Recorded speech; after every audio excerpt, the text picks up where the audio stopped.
যদি আমি কোনো বনে যাই, কোনো নির্জন বনে, সেই বনের বিষয়ে, সেই পথের বিষয়ে, গাছপালার বিষয়ে, পশুপক্ষীর বিষয়ে আমার যদি কোনো জ্ঞান না থাকে, সেই বনের ক্ষুদ্র থেকে ক্ষুদ্রতর অংশের বিষয়ে যদি আমার কোনো জ্ঞান না থাকে, তাহলে হতেই পারে সেই বনে কোথাও আমি হারিয়ে যাব। হয়তো এমনভাবে হারিয়ে যাব কোনোদিনও বাইরেই বেরোতে পারবো না। তাই সেই বনের বিষয়ে জ্ঞান লাভ করা আবশ্যক। এটাই হলো শিক্ষা। জীবনে বেশিরভাগ মানুষই কেন অসফল হন? ওনারা একটা লক্ষ্য স্থির করেন, কিন্তু সেই পথের বিষয়ে তারা পর্যাপ্ত জ্ঞান অর্জন করেন না।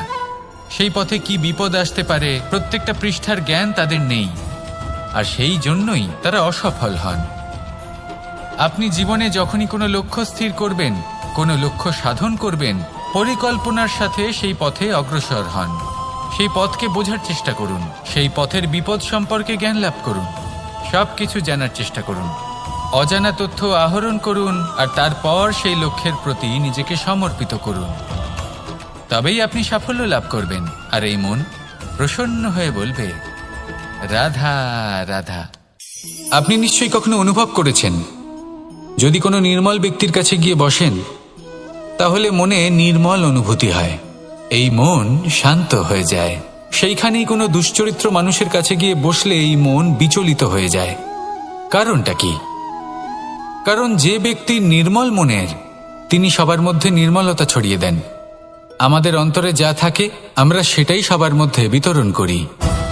যদি আপনি এই সংসারে শুভ বোধ ছড়িয়ে দিতে চান, তাহলে প্রথমে শুভ গ্রহণ করুন, তা অর্জন করুন।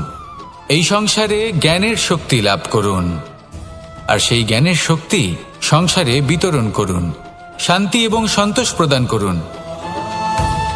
কারণ যেমন বীজ এই সংসারে বপন করবেন, তেমনই ফল আপনি লাভ করবেন। যেমন দেবেন তেমন ফিরেও পাবেন।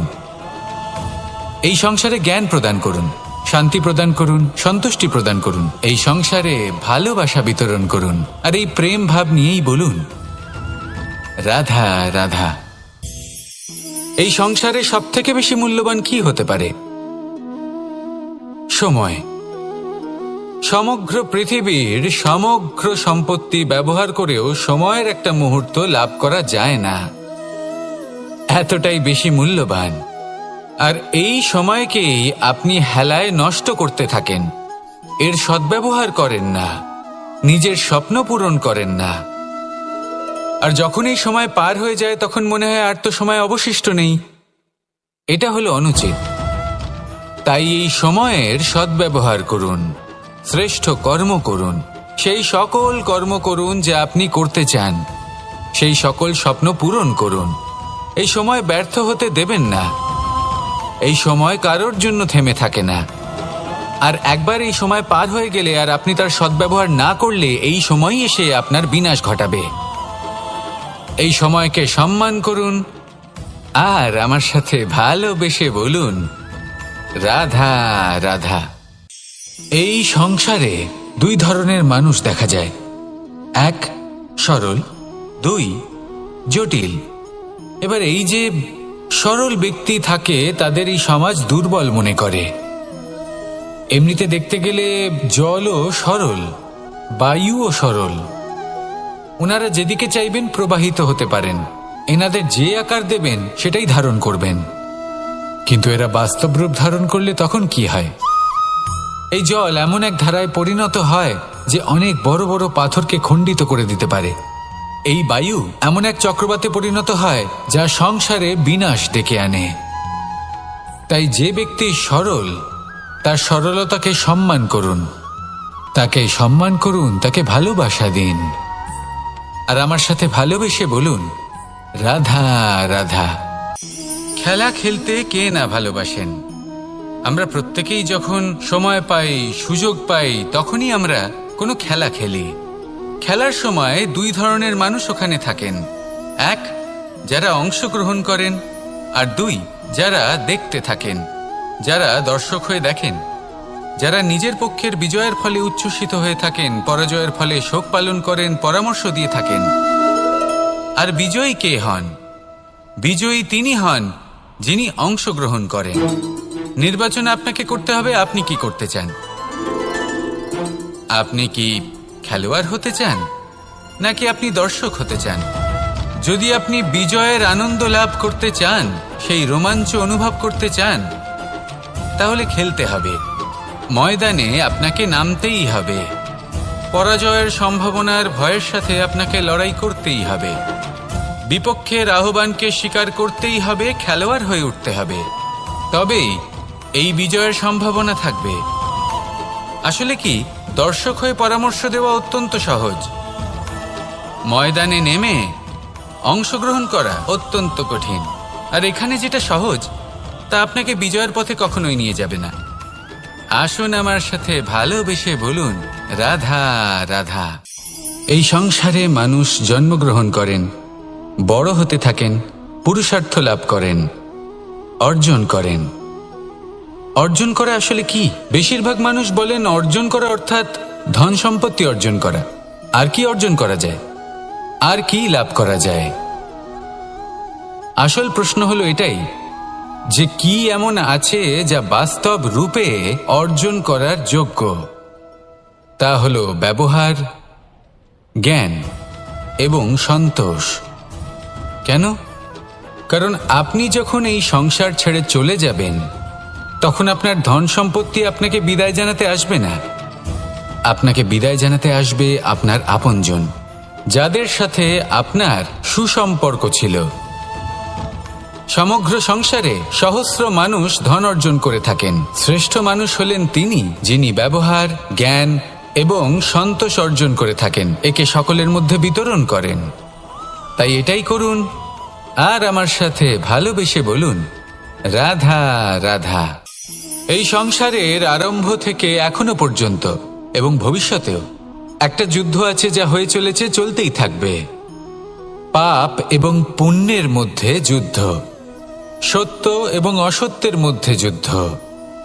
এই যুদ্ধ চলেই আসছে, আর এই যুদ্ধে যারা লড়েন তাদের আমরা সবসময় জয় জয়কার করি। আর যারা এই জয় জয়কার করেন তাদের প্রত্যেকের একটা বিশেষ গুরুত্ব থাকে। যখনই কোনো যোদ্ধা যুদ্ধক্ষেত্রে ক্লান্ত হয়ে পড়ে, শক্তিহীন হয়ে পড়ে, তখন এরা জয় জয়কার করে, শঙ্খ বাজাতে থাকে, সেই যোদ্ধাকে অনুপ্রেরিত করে, শক্তি এবং সাহসে ভরিয়ে তোলে। আর তখন সেই যোদ্ধা সেই যুদ্ধকে এগিয়ে নিয়ে যেতে পারে। যখন শ্রীরাম লঙ্কা যাত্রা করার জন্য সেতু তৈরি করছিলেন, তখন একটা ছোট্ট মিষ্টি কাঠবিড়ালি নিজের মুখে মাটির টুকরো বয়ে নিয়ে গিয়ে তার সাধ্যমতো তাকে সাহায্য করছিল। শ্রীরাম দেখলেন এবং বললেন যে ও তো সবার মনোবল বৃদ্ধি করছে, সবাইকে প্রেরিত করছে। ও বলল যে আমি এত ছোট হয়েও যদি এই কাজ করতে পারি, তাহলে আপনারা সবাই কেন পারবেন না?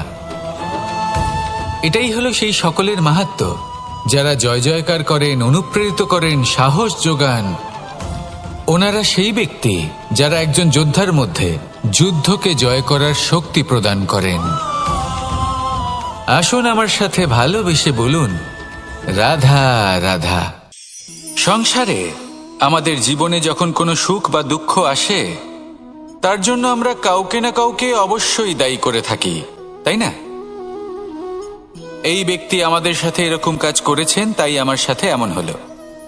ওই ব্যক্তি যদি এমনটা না করতেন, তাহলে আজ আমি ওই স্থানে পৌঁছতে পারতাম। সবই আপনার দৃষ্টিভঙ্গির ওপর নির্ভরশীল। আর যদি আপনার দৃষ্টিভঙ্গি এমন হয়, তাহলে তা অনুচিত। সত্যি কথা বলতে, এই সংসারে ভিন্ন ভিন্ন ধরনের মানুষ আছে। এটা আপনার ওপর নির্ভর করছে কিভাবে তাদের স্বাগত জানাবেন। একবার ভাবুন, আমি আমার দুটো হাত সামনে নিয়ে এলাম, দুটো মুঠো খুলে দিলাম। দুই প্রকারের মানুষ আসবেন, কিছু না কিছু দিয়ে যাবেন। এই মুঠো যদি আমি বন্ধ করে দিই, তাহলে না কেউ আমাকে কিছু দিতে পারবে, না আমার কিছু যাবে আসবে। নিশ্চয়ই বুঝতে পারছেন এই দুই ধরনের ব্যক্তি কারা এবং তারা কি দিয়ে যান। আমি যদি নিজের মুঠো খুলে দিই, তাহলে কিছু ভালো মানুষ আসবেন, আমাকে আনন্দ, সন্তুষ্টি, জ্ঞান প্রদান করে যাবেন, ভালো অভিজ্ঞতা দিয়ে যাবেন। কোনো খারাপ ব্যক্তি যদি আসেন, তাহলে তিনিও খারাপ অভিজ্ঞতা দেবেন, যার থেকে আমি শিক্ষা লাভ করব। এই সব কিছু আমি লাভ করতে পারি। মুঠো যদি বন্ধ করে রাখি, তাহলে আমি কিছুই পাবো না।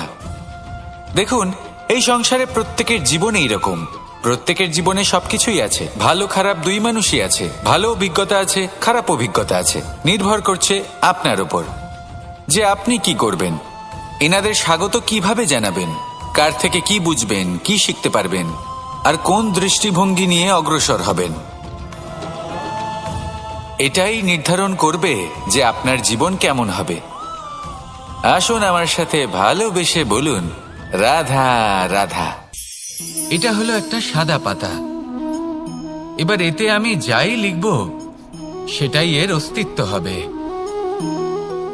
এতে আমি প্রেমের কিছু কথা লিখে একে প্রেমপত্র বানিয়ে তুলতে পারি। মাতা পিতার জন্য একটা শুভ সংবাদ লিখতে পারি। শত্রুর বিষয়ে সতর্ক করব বলে সেনাকে একটা সংবাদ লিখতে পারি। দ্বারকাবাসীর জন্য কোনো সংবাদ পাঠাতে পারি। যাই লিখব এই পত্র সেটাই হয়ে উঠবে। সেই রকমই হলো আমাদের জীবন। আমরা যেমন কর্ম আমরা করব, আমাদের অস্তিত্ব এবং ব্যক্তিত্ব ঠিক তেমনই হয়ে উঠবে। যদি আপনি একটা অসাধারণ, উজ্জ্বল এবং সম্মানজনক জীবনযাপন করতে চান, তাহলে তার একটা রহস্য আপনাকে বলি। যেমন কথন হবে, কর্ম তেমন হবে। অর্থাৎ যতটুকু বলেছেন ততটুকুই করুন, আর যতটুকু করেছেন ততটুকুই বলুন। এই একটা নিয়ম যদি আপনারা পালন করেন, তাহলে এই সংসারের সমস্ত পণ্ডিত আপনাকে অবশ্যই সম্মান করবেন। তাহলে এটাই করুন আর আমার সাথে ভালোবেসে বলুন, রাধা রাধা। কখনো কোনো পাখিকে দেখেছেন? যখন সে প্রথমবার উড়তে চেষ্টা করে, সে বাসা থেকে মাটিতে পড়ে যায়, কিন্তু সে হার মানে না। চেষ্টা করতে থাকে, করতেই থাকে, ডানা ঝাপটাতে থাকে, আর তারপর সে উড়তে শেখে।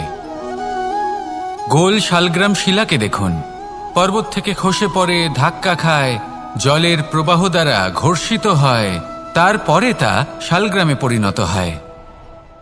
ভেবে দেখুন, যদি কোনো পাখি প্রথমবার উড়তে গিয়ে এটা ভাবে যে না না, যদি আমি পড়ে যাই তবে, আমার যদি আঘাত লাগে তবে, আর যদি ভয়ের কারণে সে শুরুই না করতে পারে, চেষ্টাই না করে, তাহলে কি সে উড়তে শিখবে? কখনোই নয়। এটাই আমাদের শিখতে হবে, প্রারম্ভ করতে হবে। তা অত্যন্ত গুরুত্বপূর্ণ। যখন আমরা কিছু শুরু করি তখন ভয় করে, কিন্তু যদি এটা না করেন, জীবনে কখনো সামনে এগোতেই পারবেন না। হতেই পারে প্রারম্ভ করার পরে আপনি পড়ে যাবেন, বারবার নিচে পড়ে যাবেন, কিন্তু যদি নিরন্তর চেষ্টা করতে থাকেন, তাহলে একদিন না একদিন আপনি অবশ্যই সফল হবেন। এই শুরু করাটাই সব থেকে বেশি কঠিন। এর দ্বারা ভয়ভীত হবেন না। আসুন আর আমার সাথে ভালোবেসে বলুন, রাধা রাধা। যদি আমি আমার চোখ বেঁধে কোনো একটা নির্দিষ্ট দিকে নিজের সমস্ত শক্তি প্রয়োগ করে ছুটে যাই, তাহলে কি হবে? আমি কোথাও ধাক্কা খেতে পারি, নিজের ক্ষতি করতে পারি, কোথাও পড়ে যেতে পারি, তাই না? অর্থাৎ এটা নিশ্চিত এই কাজ আমার করা উচিত নয়। কিন্তু আজকের দিনে প্রত্যেকটা মানুষ এই কাজই করছেন, তাই না? কোনো কাজ করার পূর্বে সেই কাজের বিষয়ে সম্পূর্ণ তথ্য কোথায় সংগ্রহ করছেন? শুধু এটুকু জানেন যে এই কাজটা করলে কত ধন অর্জন করবেন আর কত নাম হবে, আর ব্যাস সামনে এগিয়ে যান। এটা উচিত নয়। পূর্ণরূপে যে কোনো কাজ করার আগেই সেই কাজের বিশ্লেষণ করে নেওয়া উচিত, তা বুঝে নেওয়া উচিত, এবং সেই বিষয়ে অবশ্যই খেয়াল রাখা উচিত যে আপনার শরীর এবং আপনার মন এই কাজ করার জন্য কি প্রস্তুত রয়েছে। যদি তা না হয়, তাহলে প্রথমে নিজেকে শুধরে নিন, তারপরে সেই কাজ করুন। যদি এইভাবে জীবনে সামনে এগোন, তাহলে সাফল্যের সম্ভাবনা জীবনে অনেক বেশি বেড়ে যাবে। তাহলে এটাই করুন আর আমার সাথে ভালোবেসে বলুন, রাধা রাধা। এই সংসারের সব থেকে বড় যোদ্ধা কে? কেউ বলবেন অর্জুন, কেউ বলবেন ভীম, কেউ বলবেন হনুমান, আদি ইত্যাদি। কিন্তু এই সংসারের সব থেকে বড় যোদ্ধা আপনার মনের ভেতরে আছে, আপনার মনের মধ্যে আছে। সেই ব্যক্তি সব থেকে উঁচুতে পৌঁছতে পারেন যিনি নিজের অন্তরের খামতি বুঝতে পারেন, নিজের দোষ বুঝতে পারেন, তার সাথে লড়াই করেন এবং তার উপর বিজয় লাভ করেন। যে ব্যক্তি এটা শিখতে পারেন, যে ব্যক্তি এটার উপর জয়লাভ করতে পারেন তিনি হলেন সবথেকে বেশি শক্তিশালী, সবথেকে বেশি বীর এবং সবথেকে বেশি পরাক্রমী ব্যক্তি। আমরা সকলে এই সংসারকে পাল্টাতে চাই। তার জন্য প্রথম পদক্ষেপ আপনাকে নিতে হবে, নিজেকে দোষমুক্ত করতে হবে। যদি মানুষ নিজের অন্তরের দোষ বুঝতে পারেন এবং নিজেকে দোষমুক্ত করতে পারেন, তাহলে এই সংসার নিজে থেকেই দোষমুক্ত হয়ে যাবে, তাই না? তাহলে নিজেকে দোষমুক্ত করুন আর আমার সাথে ভালোবেসে বলুন, রাধা রাধা। মানুষের জীবন সবসময় ন্যায় আর অন্যায়ের মাঝে ঘুরপাক খেতে থাকে। প্রত্যেক মানুষের মনে হয় কোথাও না কোথাও তার সাথে অন্যায় হচ্ছে। কেউ বলেন যে ভাগ্য আমার সাথে অন্যায় করেছে, কেউ আবার বলেন এই সংসার আমার সাথে অন্যায় করেছে। আর প্রত্যেকেই ন্যায় বিচার চাইতে বৈঠক দাবি করে বসেন। কখনো এই বিচার গৃহে যান, আবার কখনো ওই বিচার গৃহে। যদি সত্যি কথা বলি, এই সংসারের সব থেকে বড় বিচার গৃহ আপনার কাছেই রয়েছে, আপনার মন। আপনার মনই হলো সব থেকে বড় বিচার গৃহ। এ খুব ভালো করেই জানে কি শুদ্ধ আবার কি অশুদ্ধ, এর শুভ অশুভর জ্ঞান রয়েছে, এ সব জানে। দেখতে গেলে প্রত্যেকটা মানুষ যদি নিজের মনের কথা শোনেন, তাহলে তিনি ভালোভাবেই বুঝতে পারবেন তিনি কি উচিত করেছেন আর কি অনুচিত। দিনে একবার রাত্রের নিদ্রায় যাওয়ার পূর্বে নিজের সাথে বসুন, চোখ বন্ধ করুন আর বিচার করুন আজ আপনি কি উচিত করেছেন আর কি অনুচিত। আপনার মন সঠিক বিচার তখনই করে দেবে। আসুন আমার সাথে ভালোবেসে বলুন, রাধা রাধা। আপনি কখনো কোনো পাথরের বুক চিরে বয়ে চলা কোনো নদী দেখেছেন? পাথর নদীর সামনে নত হয়ে যায়, তাকে বাধা দিতে চেষ্টা করে কিন্তু কখনো বাধা দিতে পারে না। এই নদী হলো ততটাই শক্তিশালী, কিন্তু এর আরম্ভ কোথা থেকে হয়? দূরে কোথাও কোনো পর্বতের চূড়াতে এক বিন্দু জল ঝরে পড়ে আর তার সাথে হিম গলিয়ে দেয়।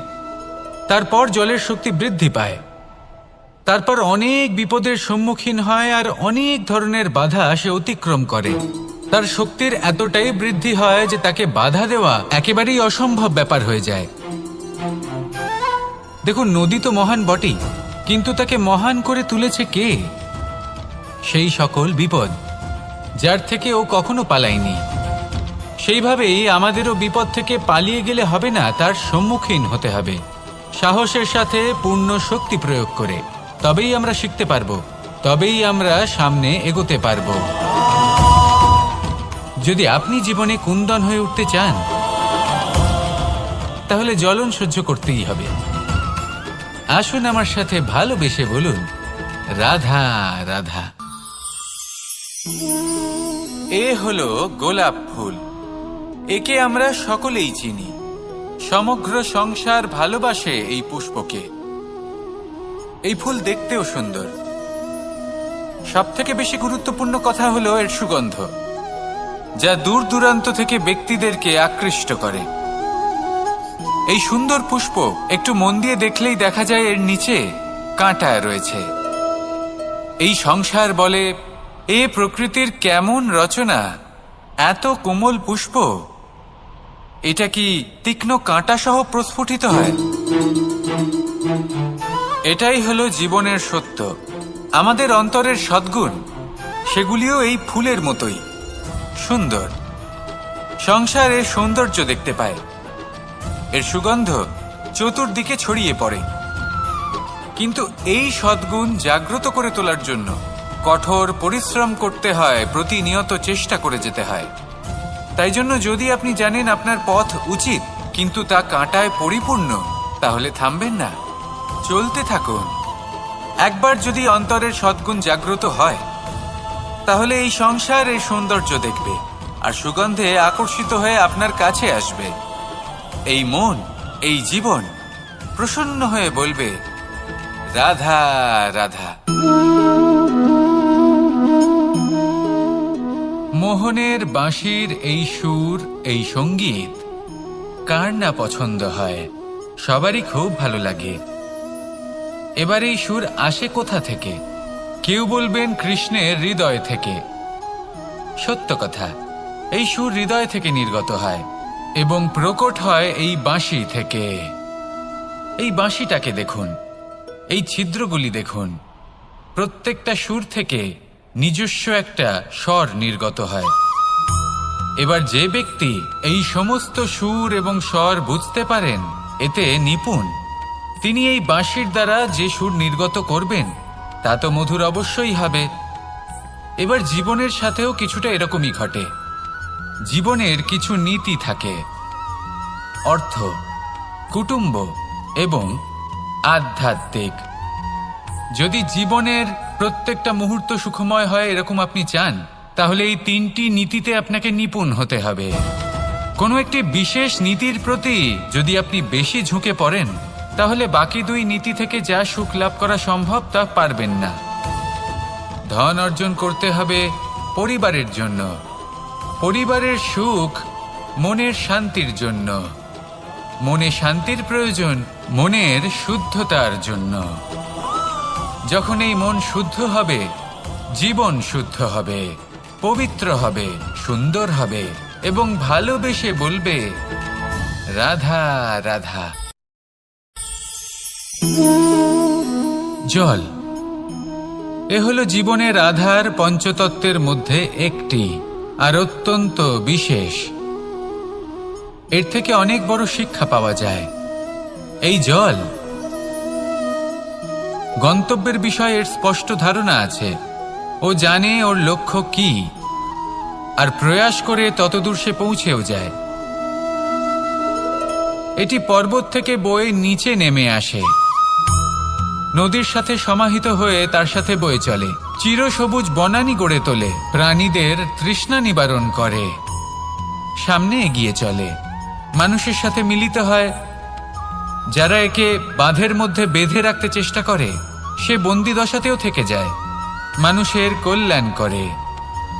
তারপর বাঁধ থেকে মুক্তি পেয়ে এগিয়ে চলে, কোথাও ধাক্কা খায়, কোথাও বাধা পড়ে, কোথাও যদি পথ খুঁজে না পায় তাহলে পথ খুঁজেই নেয়, আর যেখানে পথ থাকে না সেখানে পথ বানিয়ে নেয়, আর শেষ পর্যন্ত নিজের লক্ষ্যে পৌঁছেই যায়, অর্থাৎ সমুদ্রে গিয়ে সমাহিত হয়ে যায়। আমাদেরও কিছুটা এরকমই হয়ে উঠতে হবে। যেখানেই যাবেন সকলের কল্যাণ করুন, সামনে এগোন। আপনি কোথাও পড়ে গেলে, ধাক্কা খেলে আঘাত লাগবেই, উত্থান পতন লেগেই থাকে। সামনে এগোতে থাকুন। কোথাও পথ না পেলে তা খুঁজে নিন, কোথাও পথ না থাকলে তা বানিয়ে নিন। নিজের গন্তব্যের কথা সবসময় মনে রাখুন। শেষ পর্যন্ত নিজের মোক্ষ লাভ আপনি অবশ্যই করবেন। আর আমার সাথে ভালোবেসে বলুন রাধা রাধা।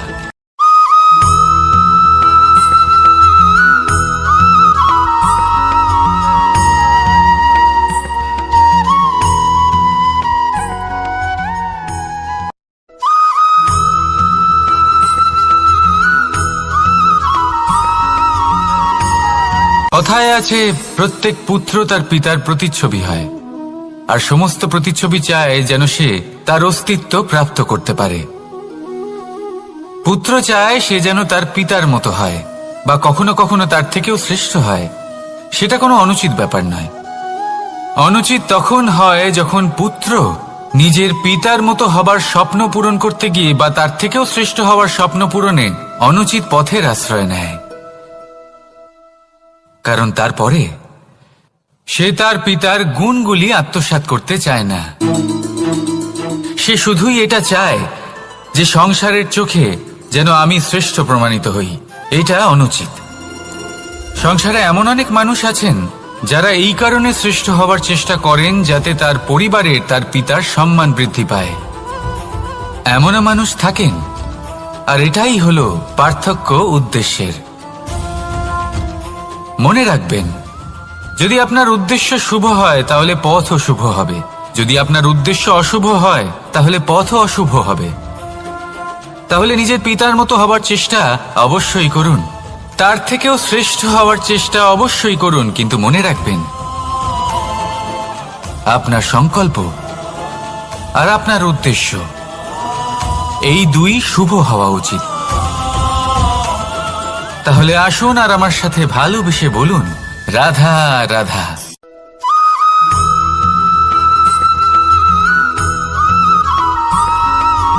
বসন্ত ঋতু, এই সময় মন আনন্দে ভরে থাকে। এমন মনে হয় যেন আমরা আকাশে বিচরণ করতে চলে যাই, কিন্তু সেটা তো সম্ভব নয়।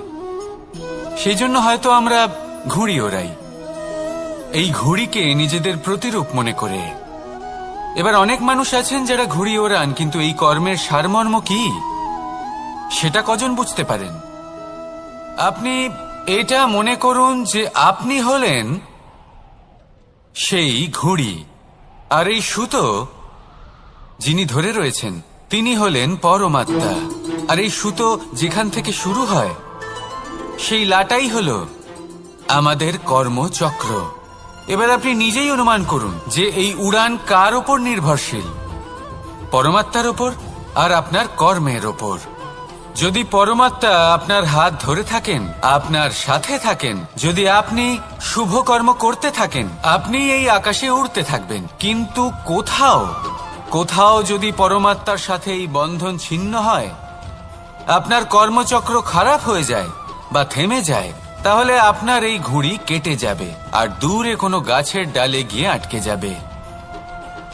তাই শুধুমাত্র ঘুড়ি ওড়াবেন না, তার থেকে শিখুন, পরমাত্মার সাহচর্যে থাকুন, সবসময় শুভ কর্ম করতে থাকুন আর সবসময় এই আকাশে উড়তে থাকুন। আসুন আর আমার সাথে ভালোবেসে বলুন, রাধা রাধা।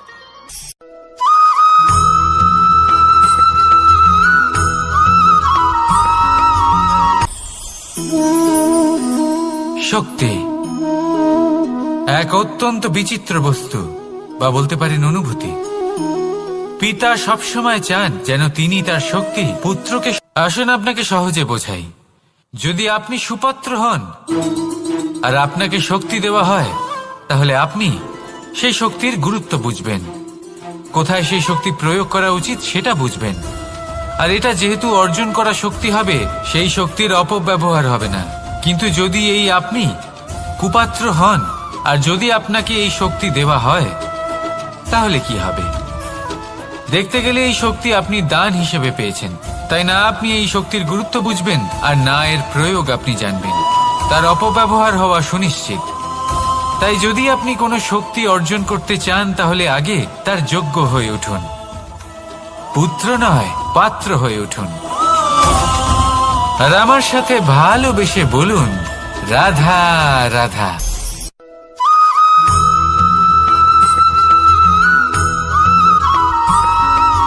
প্রত্যেক মানুষ নিজের জীবনে হীরক তথা হিরে এবং দর্পণ এই দুই দেখেছেন। এই দুই হলো সাদা এবং এরা দুজনেই আলোর প্রতিফলন ঘটায় এবং এরা দুজনেই উজ্জ্বল হয়ে ওঠে। আপনি হয়তো মনে মনে ভাবছেন যে এটা কি ধরনের তুলনা করছি। একটা হিরে তো রত্ন, তার মূল্য দর্পণের থেকে অনেক গুণ বেশি। কিন্তু হিরে থাকাতে দর্পণের মূল্য কিন্তু কোনো অংশে কমে যায় না, তাই না? মানুষ যখন হিরে নিজের হাতে নেয়, তখন সবার আগে কি খোঁজে? দর্পণ, যাতে তার মধ্যে দিয়ে দেখে সে বুঝতে পারে যে সেই হিরে আদৌ তার শোভাবর্ধন করছে কিনা, তাকে ভালো দেখাচ্ছে কিনা, প্রসাধনের জন্য সেটা ব্যবহার করা ঠিক হবে কিনা।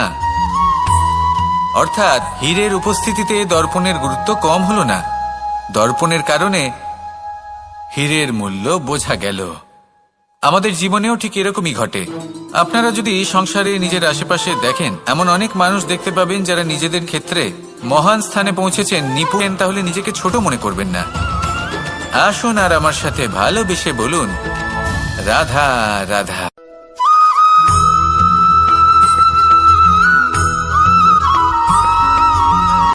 সংসারে আমাদের জীবনে যখন কোনো সুখ বা দুঃখ আসে, তার জন্য আমরা কাউকে না কাউকে অবশ্যই দায়ী করে থাকি, তাই না? এই ব্যক্তি আমাদের সাথে এরকম কাজ করেছেন, তাই আমার সাথে এমন হলো। ওই ব্যক্তি যদি এমনটা না করতেন, তাহলে আজ আমি ওই স্থানে পৌঁছতে পারতাম। সবই আপনার দৃষ্টিভঙ্গির ওপর নির্ভরশীল। আর যদি আপনার দৃষ্টিভঙ্গি এমন হয় তাহলে তা অনুচিত। সত্যি কথা বলতে এই সংসারে ভিন্ন ভিন্ন ধরনের মানুষ আছে। এটা আপনার ওপর নির্ভর করছে কিভাবে তাদের স্বাগত জানাবেন। একবার ভাবুন, আমি আমার দুটো হাত সামনে নিয়ে এলাম, দুটো মুঠো খুলে দিলাম। দুই প্রকারের মানুষ আসবেন, কিছু না কিছু দিয়ে যাবেন। এই মুঠো যদি আমি বন্ধ করে দিই তাহলে না কেউ আমাকে কিছু দিতে পারবে, না আমার কিছু যাবে আসবে। নিশ্চয়ই বুঝতে পারছেন এই দুই ধরনের ব্যক্তি কারা এবং তারা কি দিয়ে যান। আমি যদি নিজের মুঠো খুলে দিই তাহলে কিছু ভালো মানুষ আসবেন, আমাকে আনন্দ, সন্তুষ্টি, জ্ঞান প্রদান করে যাবেন, ভালো অভিজ্ঞতা দিয়ে যাবেন। কোনো খারাপ ব্যক্তি যদি আসেন তাহলে তিনিও খারাপ অভিজ্ঞতা দেবেন, যার থেকে আমি শিক্ষা লাভ করব। এই সব কিছু আমি লাভ করতে পারি। মুঠো যদি বন্ধ করে রাখি তাহলে আমি কিছুই পাবো না। দেখুন, এই সংসারে প্রত্যেকের জীবনে এইরকম। প্রত্যেকের জীবনে সবকিছুই আছে, ভালো খারাপ দুই মানুষই আছে। ভালো অভিজ্ঞতা আছে, খারাপ অভিজ্ঞতা আছে। নির্ভর করছে আপনার উপর যে আপনি কি করবেন, এনাদের স্বাগত কিভাবে জানাবেন, কার থেকে কি বুঝবেন, কি শিখতে পারবেন, আর কোন দৃষ্টিভঙ্গি নিয়ে অগ্রসর হবেন।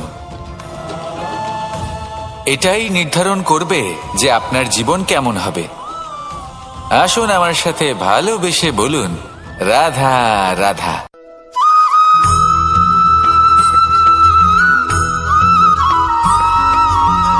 এই দড়িটা দেখুন,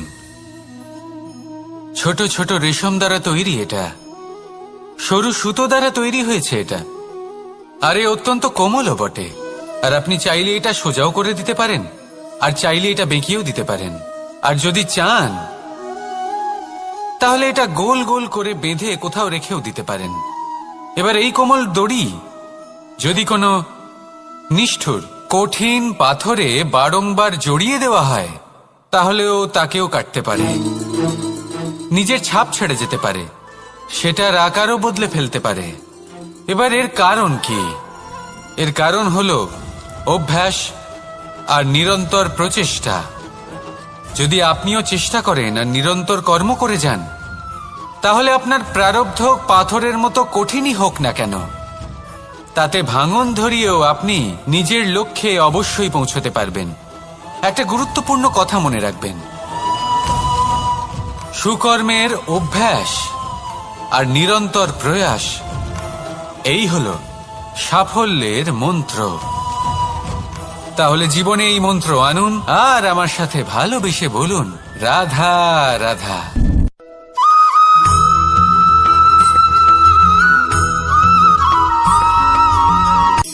শক্তি শক্তি অর্জন করা এতটা কঠিন নয় যতটা শক্তি লাভ করার পরে সেই শক্তি সামলানো কঠিন হয়।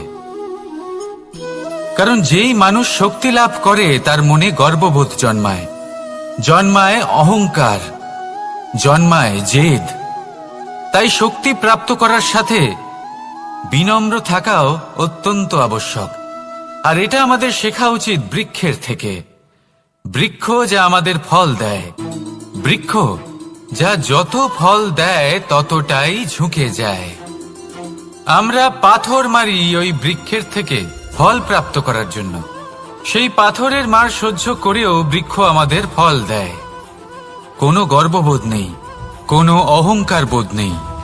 আর সেই জন্য এই বৃক্ষের পুজো করা হয়। এটাই হলো মাহাত্ম্য শক্তির সাথে বিনম্রতার। যদি এই শক্তি সৃজন করে থাকে, সাহায্য করে থাকে, সম্বল হয়ে থাকে, তবেই সেই শক্তি উপযুক্ত। আর নয়তো সেই শক্তি একদিন আপনাকে আসক্ত অবশ্যই করবে। তাহলে শক্তি অবশ্যই অর্জন করুন, কিন্তু তার সাথে সেই শক্তি সামলানোর মতো বিবেকও আপনাকে অবশ্যই জাগ্রত করতে হবে। তাহলে আসুন আমার সাথে ভালোবেসে বলুন, রাধা রাধা।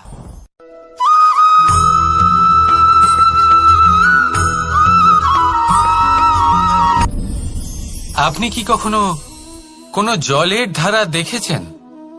তার সামনে যতই মাটি থাকুক না কেন, যতই কাদা থাকুক না কেন, যখন এই জলের ধারা বইতে আরম্ভ করে দেয়, তাহলে নিজের মনের, নিজের ভাবনার, নিজের জীবনের যত অনাবশ্যক তত্ত্ব আছে, অনুপযোগী অংশ রয়েছে, অর্থাৎ অপরিষ্কার অংশ রয়েছে তা নিজে থেকেই নির্মল হয়ে উঠবে। আর যেরকম জলের ধারা কখনো থেমে থাকে না, সব সময় বয়ে চলে, সেইভাবে আপনিও কখনোই থামবেন না। সবসময় বয়ে চলুন, এগোতে থাকুন। পথে যদি অনেক বিপদ আসে, সমস্যা আসে, থামবেন না, তার উপর নিরন্তর প্রহার করুন, নিরন্তর প্রয়াস করুন আর অগ্রসর হন। আপনি ভেবে দেখুন, এই জলের ধারা কখনো থেমে থাকে না, সবসময় বয়ে চলে, বিপদের সম্মুখীন হয়ে তাকে সাথে বয়ে নিয়ে চলে। সেই জন্য জলের ধারা, প্রবাহমান এই ধারা, এর থেকে কখনো দুর্গন্ধ আসে না, এতে কখনো ময়লা জমতে পারে না, বরং পালিত হয় সুন্দর প্রাণবন্ত জীবজন্তু, যেমন সুন্দর ছোট মাছ। তাই আপনিও এটাই করুন, কখনো থামবেন না, শুধু চলতে থাকুন, জলের ধারার মতো বইতে থাকুন। আপনি আপনার লক্ষ্য অবশ্যই খুঁজে পাবেন, আর তার সাথে নিজের অন্তরের যে মালিন্য রয়েছে তা আপনি নিজেই নিজের থেকে দূরে করে দেবেন। তাহলে আসুন আর আমার সাথে ভালোবেসে বলুন, রাধা রাধা।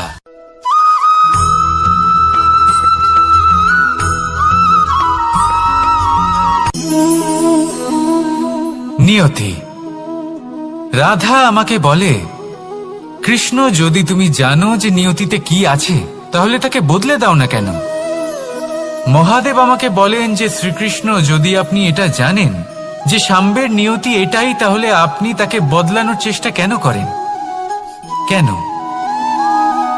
কারণ আমি একজন পিতা, আর পিতার কর্তব্য এটাই, তিনি যেন সম্ভাব্য সব চেষ্টা করেন নিজের সন্তানের মঙ্গলের জন্য।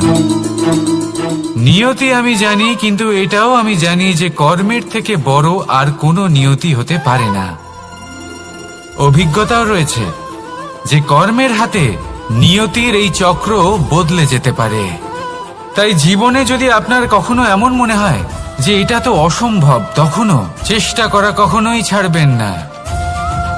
কে বলতে পারে আপনারই কর্মের কোনো এক বীজ হয়তো নিয়তির চাকায় আটকে গেল, আর নিয়তিকে নিজের পথ পাল্টাতে হলো, ঠিক কিনা? সেই জন্য নিয়তিকে ভাগ্য মেনে নিয়ে চুপ করে বসে থাকবেন না। নিজের নিয়তি স্বয়ং নিজের কর্মের দ্বারা নির্ধারিত করুন, কারণ আপনার এই কর্মের ওপরেই আপনার অধিকার রয়েছে, আর এই অধিকারকে নিয়তি অনেক সময় সম্মানও করে। তাহলে আসুন আর আমার সাথে ভালোবেসে বলুন, রাধা রাধা।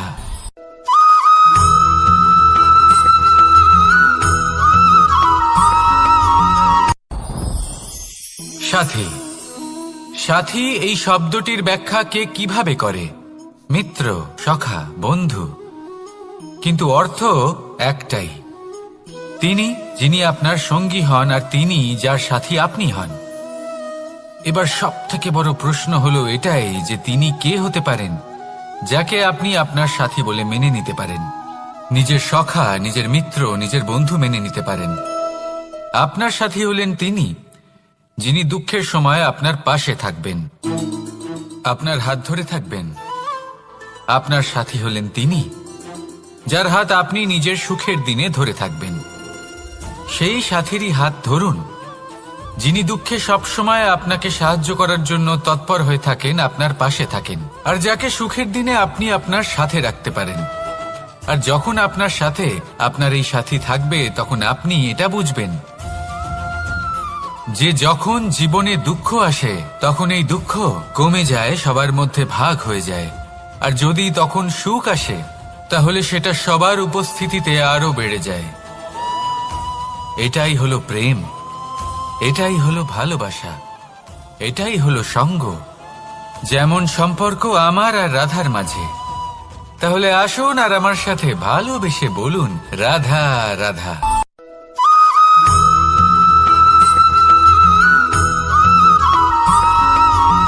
পঞ্চতত্ত্বের মধ্যে দ্বিতীয় তত্ত্ব হল ধরণী, ভূমি, যাকে আমরা ধরণী মাতা বলি। এই ধরণী ধৈর্য ধারণ করে, আর এর ওপরেই আমাদের সমগ্র সংসার নির্ভরশীল। কারণ এই ভূমি সহ্য ক্ষমতা রাখে, এর সহ্য ক্ষমতা হলো অপরিসীম। সন্তান যতই আঘাত প্রদান করুক না কেন, প্রেম পূর্বক সহ্য করে আর তার বদলে অমূল্য রত্ন প্রদান করে। সন্তান যদি হাল চালায় তাহলে তার বদলে তাকে অন্ন প্রদান করে। এটাই হলো ধরনী। এবার এর থেকে আমরা কি শিক্ষা পেতে পারি? এটাই যে কারোর জন্য কিছু করা বা কাউকে কিছু দেওয়া মনে কোনো কামনা ছাড়াই। আর এই কথাটা বুঝে যান, যদি কারোর জন্য কামনা না রেখে বা কোনো পাওয়ার আশা না রেখে কারোর জন্য কিছু করেন বা কারোকে কিছু দেন, যদি এটা আপনি শিখতে পারেন তবে আপনি ভালোবাসতে শিখে গেছেন। আর সেই জন্যই এই ধরিত্রীকে মাতা বলা হয়। কারণ মাতা শুধু উনি নন যিনি গর্ভে সন্তানকে ধারণ করেন, মাতা তো উনিও যিনি জীবন বাঁচতে শেখান, যিনি জীবন বাঁচার উদাহরণ প্রদান করেন। তাহলে ধরনীর থেকে এই নিঃস্বার্থ ভাব শিখুন, নিঃস্বার্থ ভালোবাসা শিখুন, আর এই ভালোবাসার সাথেই বলুন রাধা রাধা।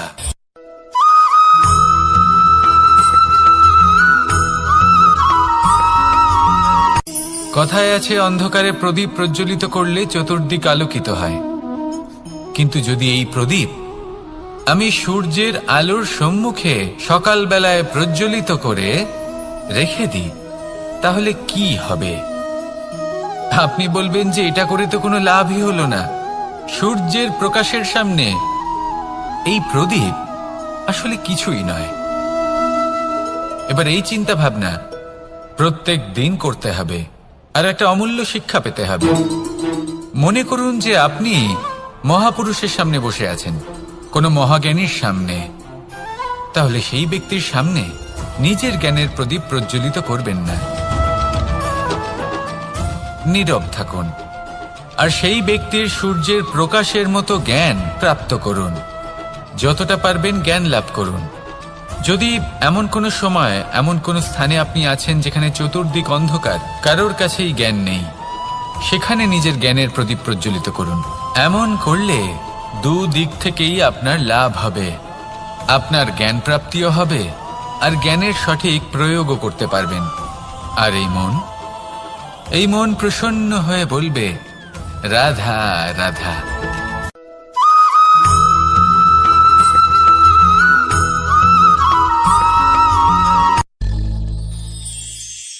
শিশিরের বিন্দু পাতার ওপর পড়ে আর তার গায়ে লেগে থাকে।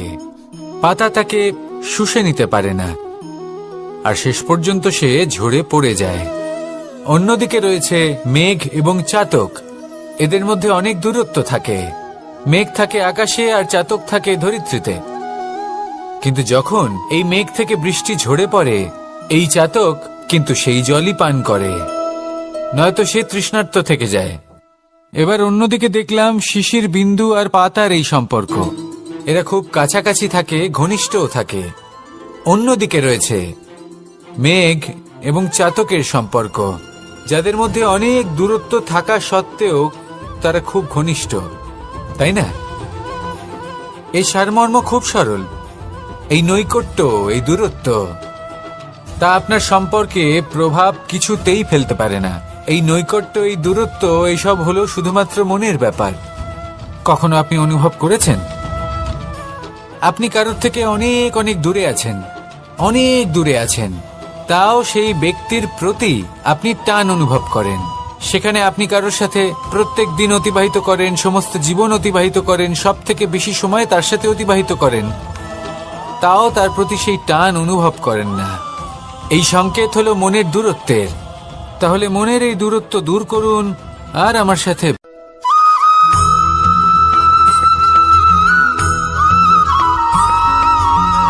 এই সংসারে কোনো বস্তু হোক বা ব্যক্তি হোক, তার একার গুরুত্ব কিন্তু খুব বেশি নয়। একটা উদাহরণ হিসেবে বৃষ্টির ফোঁটাকে ভেবে দেখুন। যদি একটি বৃষ্টির ফোঁটা হয় তাহলে তার খুব বেশি গুরুত্ব থাকে না, কিন্তু যখন সহস্র বৃষ্টির ফোঁটা মেঘের মধ্যে দিয়ে ঝরে পড়ে, তখন সেটা বর্ষার রূপ ধারণ করে। সেই বর্ষা যা এই প্রকৃতিকে শান্ত করে। সেইভাবেই পাথরের ছোট টুকরো তার খুব বেশি গুরুত্ব থাকে না, কিন্তু যখন অসংখ্য পাথরের টুকরো একত্রিত হয় তখন তা পর্বতের আকার ধারণ করে। সেইভাবেই কিছু মানুষ যখন একত্রিত হন তখন তৈরি হয় পরিবার, কিছু পরিবার যখন একত্রিত হয় তখন তৈরি হয় সমাজ, যখন অনেক সংখ্যক সমাজ একত্রিত হয় তখন তৈরি হয় রাজ্য। এবার এই রাজ্যের সবথেকে গুরুত্বপূর্ণ ব্যক্তি হতে পারেন রাজা, কিন্তু তাও সেই রাজা একা কিছু করতে পারেন না। যুদ্ধ লড়ার সময় তারও নিজের সৈন্যদলকে প্রয়োজন পড়ে। কিন্তু এই সংসারে এমন একজন ব্যক্তি আছেন যিনি একাই সব কাজ করতে থাকেন, এবং সেই ব্যক্তি হলেন মা। আমাদের জীবনে একজন পিতার ভূমিকা কিন্তু নিঃসন্দেহে অমূল্য, কিন্তু আমাদের সকলের জীবনে যে ভূমিকা একজন মায়ের তা অন্য কারোর থাকে না। একজন মা একাই সন্তানকে বড় করতে পারেন, সংস্কারী করে তুলতে পারেন, তার জন্য পরিশ্রম করেন।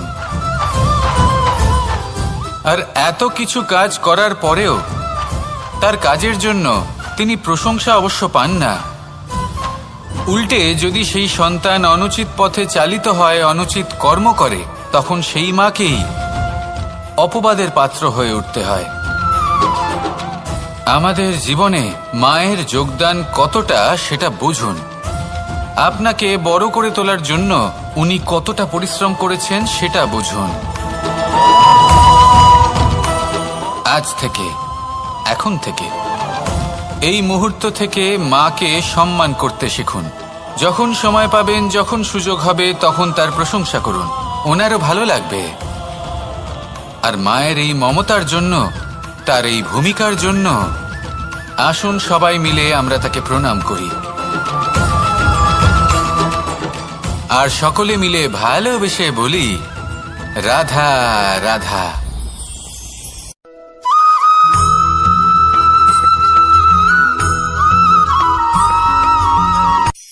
এই সংসারে সাফল্য লাভ করার জন্য জ্ঞানের প্রয়োজন হয়, পরিশ্রমের প্রয়োজন হয়, দৃঢ় নিষ্ঠার প্রয়োজন হয়, নিরন্তর চেষ্টা করা প্রয়োজনীয়।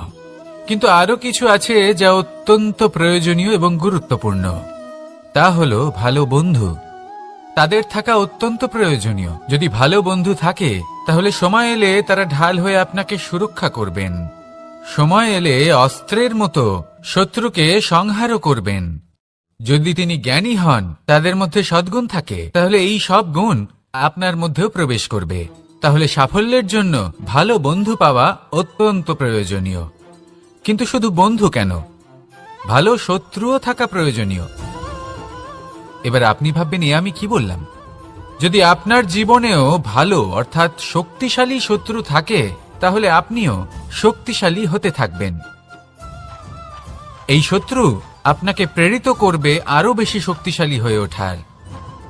কখনো কোনো হরিণকে দেখুন, তীব্র গতিতে দৌড়তে থাকে।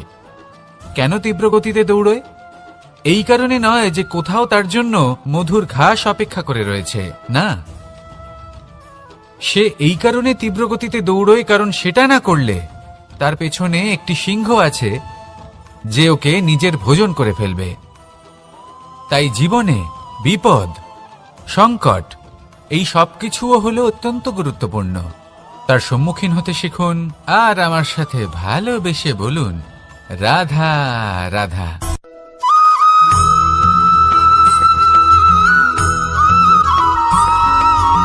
মানুষ জন্মগ্রহণ করে, তার সাথে ভয়েরও জন্ম হয়।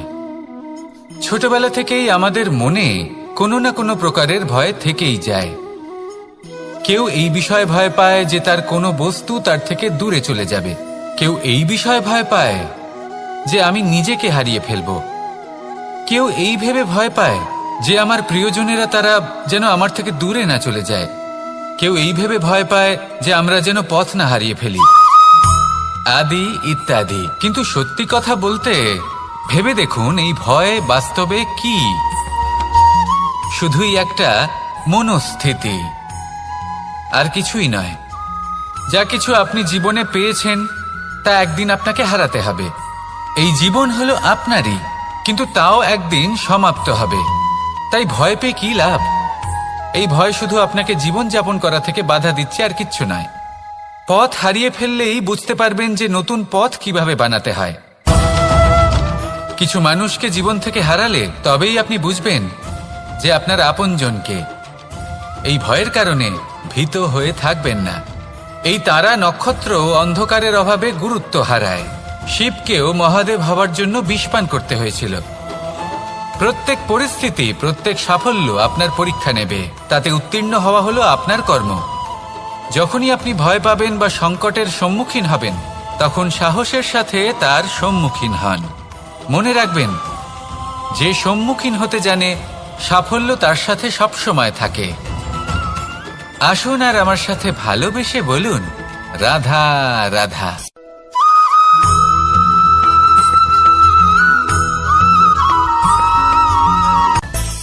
মানুষের মধ্যে একটা বিচিত্র প্রবৃত্তি থাকে, অন্য সকলের বিষয়ে, তাদের জীবনের বিষয়ে, তাদের ব্যক্তিত্বের বিষয়ে, তাদের ভবিষ্যতের বিষয়ে অনুমান করা। এটা হলো অনুচিত। কারোর অতীতকালকে দেখে লোকে ভবিষ্যৎ বলে দিতে পারেন, বর্তমানকে দেখে ভবিষ্যতের বিষয়ে অনুমান করে ফেলেন। উদাহরণ দিতে হলে বলবো, কোনো দাসকে দেখুন, ওকে দেখে লোকে বলে যে ওর ভবিষ্যৎ সেটাই হতে পারে, অনুমান করে ফেলেন। আর এই রাজাকে দেখুন, উনি তো কত সুখী হবেন, উনি তো জগতের সব থেকে অধিক সুখী মানুষ, কত সুখ সুবিধা আছে ওনার কাছে, ধারণা করে ফেলেন। তবে সত্য তো এটাই যে কারোর ব্যক্তিত্বের বিষয়ে, তাদের ভবিষ্যতের বিষয়ে আপনি পূর্ণ সত্য কখনোই বলতে পারবেন না, শুধু অনুমান করতে পারবেন।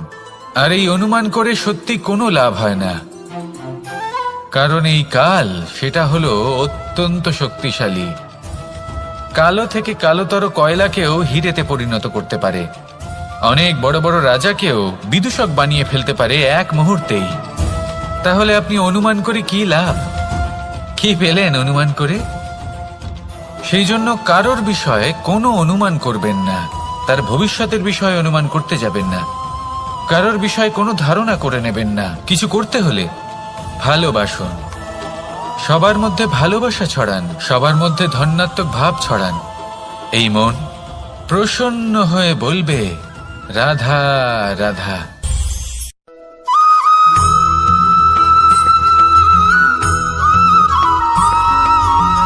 এই সংসারে সব থেকে বেশি কোমল বস্তু হলো রেশম। এই রেশম এতটাই কোমল হয় যে এর পুরো একটা থান শুধুমাত্র একটা হাতে ধরা সম্ভব। কখনো ভেবে দেখেছেন এই রেশম কিভাবে হয়? একটি কীট তার লালার দ্বারা উৎপন্ন হয়। এই কীট সেই রেশমকে পাক দিতে থাকে, পাক দিতেই থাকে, দিতেই থাকে, আর আস্তে আস্তে তার মধ্যেই জড়িয়ে পড়ে। শেষে ওর এই সুন্দর অমূল্য সৃষ্টি রেশমের এই সুতো, তার নির্মাণ কার্য পূর্ণ হয়, কিন্তু তাতেই ও নিজে বন্দী হয়ে যায়। নিজেরই মায়াজালের এই বন্দী গৃহে নিজেই ফেঁসে যায়। এবার এই সুতোকে ব্যবহারযোগ্য করে তোলার জন্য এই কীটগুলিকে এই কবচের সাথেই ফুটন্ত জলে ফেলে দেওয়া হয়। এই সংসারে যদি আমাদের স্বপ্ন এই সংসারের দুঃখ হরণ করার জন্য, এই সংসারে সুখ বিতরণ করার জন্য হয়, তবেই আমাদের প্রগতি সম্ভব। যদি আমাদের এই স্বপ্ন শুধুই আমাদের এবং আমাদের স্বার্থ সিদ্ধির জন্য হয়, তাহলে এই স্বপ্ন আমাদের অন্ধ করে দেবে, আমাদের অন্ধকারের পথে নিয়ে যাবে, আর আমরাও সেই কীটের মতো হয়ে যাব। নিজেদেরই মায়াজালে আমরা নিজেই ফেঁসে যাব, আর শেষে আমরা যদি কিছু লাভ করি তা হবে একাকিত্ব, অন্ধকারময় মৃত্যু। তাই স্বপ্ন অবশ্যই দেখুন, কিন্তু এমন ভাবে স্বপ্ন দেখবেন না যে তার এই বন্দিগৃহে আপনি নিজেই ফেঁসে গেলেন। স্বপ্ন দেখুন পরোপকারে।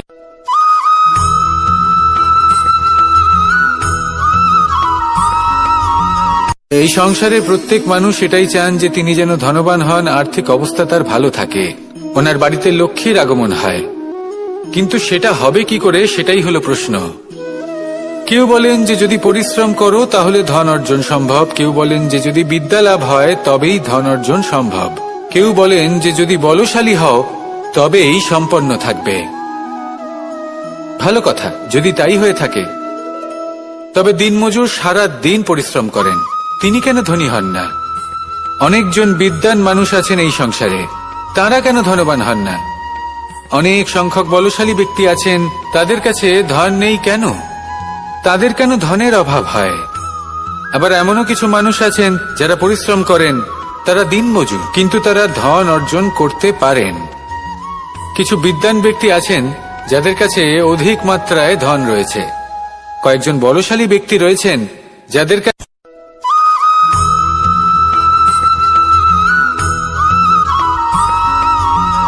পিতা আর পুত্রের সম্পর্ক অত্যন্ত মধুর হয়ে থাকে। পিতা স্বপ্ন দেখেন, তাকে পূর্ণ করার সকল সম্ভাব্য চেষ্টা করেন, কিন্তু তাও অনেক সময় ওনার স্বপ্ন অপূর্ণ থেকে যায়। তখন পিতা ভাবেন যে স্বপ্ন উনি পূর্ণ করতে পারেননি, ওনার সন্তান তা অবশ্যই পূরণ করবে।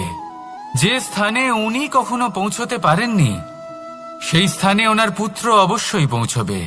পিতা নিজের সন্তানের ভবিষ্যৎ নিয়ে সেই স্বপ্ন দেখেন, আর যখন সেই সন্তান সামনে এগোতে থাকে তখন তার দুঃখ হয় না, বরং গর্ব হয়। ওনার ভালো লাগে এটা দেখে যে ওনার সন্তান অনেক উন্নতি করছে। কিন্তু যখন সন্তান নিজের অভিভাবকের শক্তি দেখে, তার যশ দেখে হিংসা করতে থাকে, সমস্যা সেইখানেই শুরু হয়। সেই জন্য সকল সন্তানকে এটা মনে রাখতে হবে, দেখুন, পুত্র হবার সুবাদে, এক সন্তান হবার সুবাদে এটা হলো আপনার অধিকার যে আপনি আপনার পিতার থেকে বেশি উন্নতি করবেন। আপনার পিতাও এটাই চান, কিন্তু সুস্থভাবে এটা করুন। একটা রেখা টেনে নিন যাতে আপনি তাতে এগোতে পারেন আর আপনার পিতার তাতে গর্ববোধ হয়, আর সেই বিষয়ে দুঃখ না হয় যে আমার সন্তান আমাকেই ছোট করার চেষ্টা করছে। ইতিহাস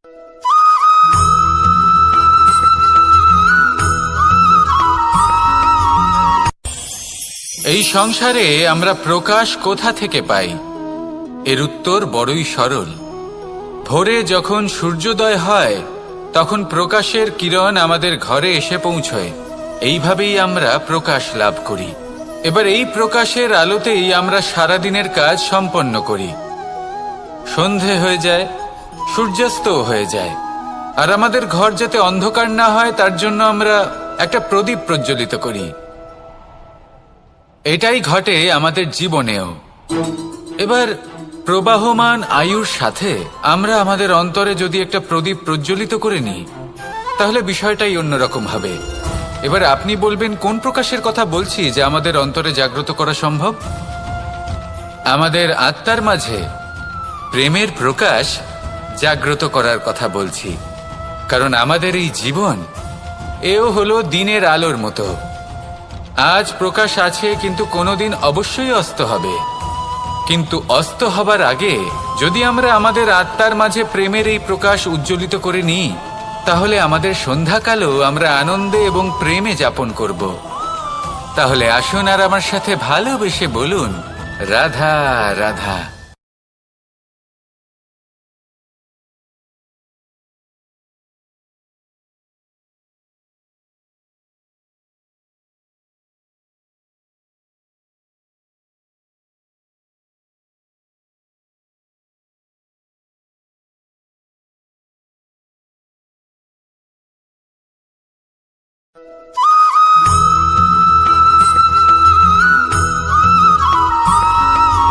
আমাদের শরীর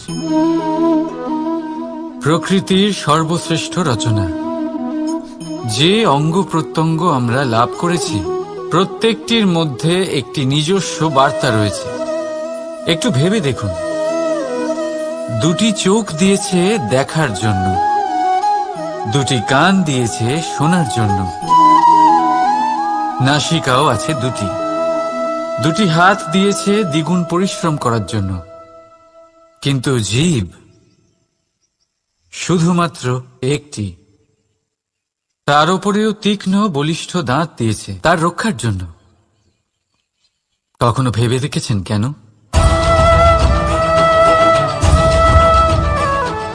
কারণ শব্দ আর শব্দের প্রয়োগ মানুষের সবচেয়ে বড় অস্ত্র, যার প্রয়োগ যত ভেবেচিন্তে করা যায়, মানুষ তার জীবনে ততটাই উপরে উঠতে পারে।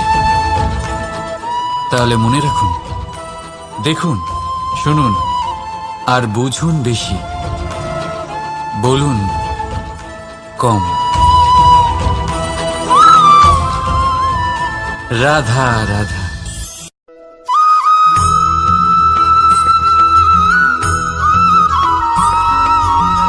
যখন আমরা কোনো বনে প্রবেশ করি, তখন এই সবুজ ঘাস দেখে, এই কোমল ঘাস দেখে আমাদের মন প্রফুল্ল হয়ে ওঠে। ভিন্ন ভিন্ন প্রজাতির ফুল, ভিন্ন ভিন্ন রঙের ফুল দেখে এই মন আনন্দে ভরে ওঠে। এখানে শিশুরা আনন্দ লাভ করে, বড়রা ভোজন গ্রহণ করেন, কথাবার্তা বলেন, হাঁটাহাঁটি করে বেড়ান। এবার ভেবে দেখুন, যখন এই উপবনের নির্মাণ হয়েছিল সেই সময় যদি এই মাটিকে সঠিকভাবে খনন না করা হতো, যদি তাতে সঠিকভাবে বীজ রোপণ না করা হতো, যদি কোনো সংঘর্ষ না হতো, পরিশ্রম না করা হতো, যদি চলতে চলতে পায়ে কাঁটা না বিঁধে যেত, তাহলে এই সুন্দর বন দেখে আমরা কি এই আনন্দ লাভ করতে পারতাম? কখনোই নয়। ধরুন কোনো নদীর তটে সুন্দর একটি বন আছে, সেই বনের আনন্দ লাভ করতে গেলে আপনাকে সেই নদী পার করতেই হবে। যদি সুখের নদীর কাছে পৌঁছতে চান, তাহলে তটে যে কাঁটা রয়েছে সেগুলোর সাথে সংঘর্ষ করতেই হবে। এই সংসারে যদি আপনি সুখ লাভ করতে চান, তাহলে সুখ লাভের এই যাত্রা শুরু করতে হবে সংঘর্ষ দ্বারা। তাহলে সংঘর্ষকে স্বাগত জানান, এর পেছনেই সুখ রয়েছে যা আপনার জন্য অপেক্ষা করছে। এবার হাসুন আর আমার সাথে ভালোবেসে বলুন রাধা।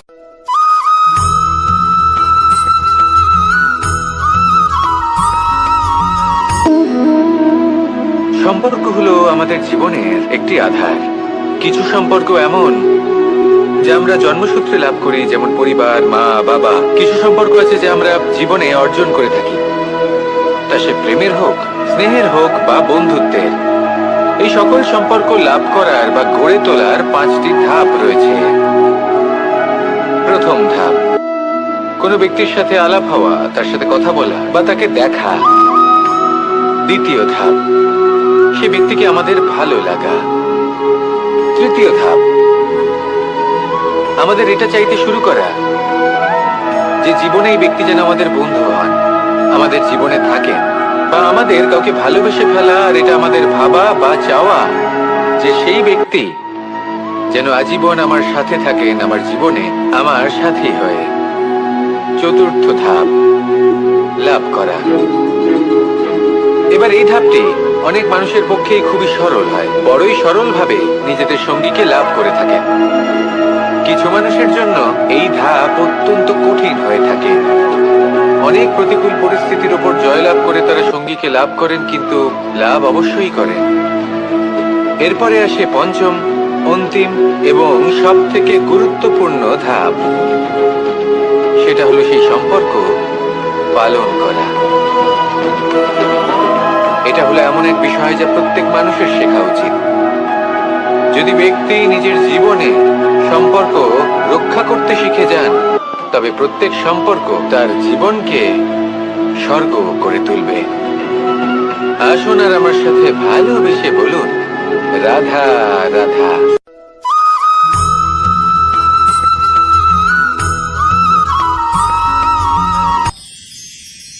মানুষ তার জীবনে 2 ধরনের পরিস্থিতিকে খুব ভয় পায়।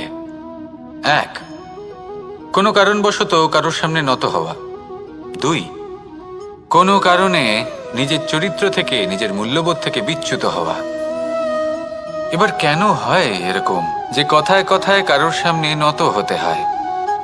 কেন বারংবার নিজের চরিত্র থেকে চ্যুত হতে হয়? এরকম কেন হয়? এটা তখনই হয় যখন আমাদের শিক্ষা এবং মূল্যবোধের অভাব থাকে। যদি মানুষের মধ্যে প্রকৃত শিক্ষা থাকে, তাহলে এই সংসারে কোনো সময় এবং কারোর সামনেই নত হওয়ার কোনো প্রয়োজন নেই। যদি মানুষের মধ্যে মূল্যবোধ থাকে, তাহলে তাকে নিজের মূল্যবোধ বা চরিত্র থেকে বিচ্যুত হতে হয় না, তা সে যাই হয়ে যাক না কেন। কোনো বালককে যদি জন্ম থেকেই সুশিক্ষার অধিকারী করা হয়, শিক্ষিত করা হয়, মূল্যবোধের অধিকারী করা হয়, তবে সে এই সংসারে এমন কর্ম করবে যাতে সে নিজেকে, নিজের পরিবারকে, সমগ্র সমাজকে গর্বিত করতে পারে। শিক্ষা লাভ করুন, মূল্যবোধ লাভ করুন এবং আমার সাথে ভালোবেসে বলুন, রাধা রাধা।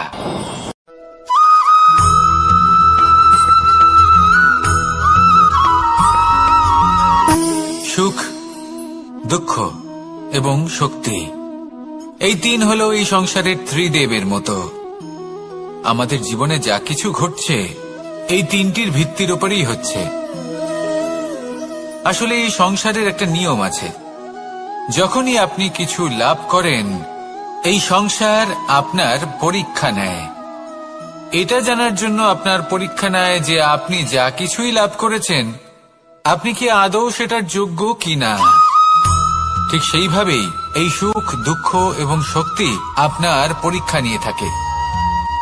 যখন সুখ আসে তখন সে আপনার পরীক্ষা নেয় যে আপনার মধ্যে অহংবোধ জাগ্রত হয়নি তো।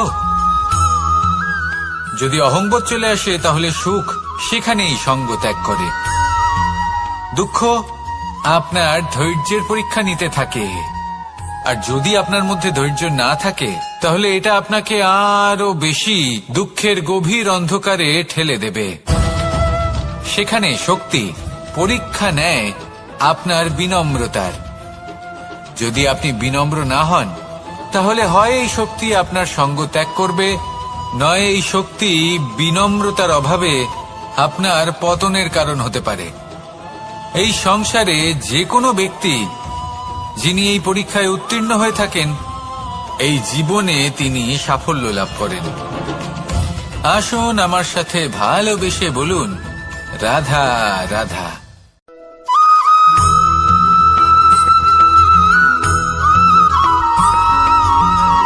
জীবন কিসের উপর নির্ভরশীল? ধনের ওপর। বৈভবের অনুভব যদি আপনি করতে চান তাহলে তা পাবেন শুধু একতার দ্বারা, সংগঠনের দ্বারা। যদি আপনাকে উদাহরণ দিই, নিজের এই হাতটাকে দেখুন, 5টা আঙুল রয়েছে। কোনো একটা বস্তুকে নিজের একটা আঙুল দ্বারা তুলে ধরার চেষ্টা করে দেখুন, বড়ই কষ্ট হবে। তখন আপনি বুঝতে পারবেন যখন এই 5টি আঙুল একত্রিত হয় তখন কোনো কাজ কতটা সহজ হতে পারে। এটাই হলো শক্তি, একতার। সব থেকে ভালো উদাহরণ যদি আপনাকে দিই তাহলে বাঁশি। এই বাঁশি থেকে অত্যন্ত মধুর সুর নির্গত হয় যা সবার মন প্রসন্ন করে দেয়। এই কথা সত্যি, কিন্তু এই বাঁশি আমি একটা বা দুটো আঙুল দিয়ে বাজাতে পারবো না। আমাকে প্রত্যেকটা আঙুল ব্যবহার করতেই হবে, তবেই এর থেকে মধুর সুর নির্গত হবে যা সকলকে প্রসন্ন করবে, ঠিক কিনা? ঠিক এইভাবেই যদি আপনি চান যে আপনার জীবনরূপী বাঁশি থেকেও মধুর সুর নির্গত হোক বা সবার মনকে প্রসন্ন করে তুলুক, তাহলে আপনাকেও জীবনে একতা নিয়ে আসতেই হবে। আপনি একাও কর্ম করতে পারেন, পথ চলতেও পারেন, সামনেও এগোতে পারেন, সাফল্যও লাভ করতে পারেন। কিন্তু যখন সকলে একসাথে এগোবেন, সেই পথে চলবেন, সেই কর্মই করবেন, তখন লক্ষ্যে অবশ্যই পৌঁছবেন, সাফল্য অবশ্যই লাভ করবেন। কিন্তু সেই সাফল্য এবং তার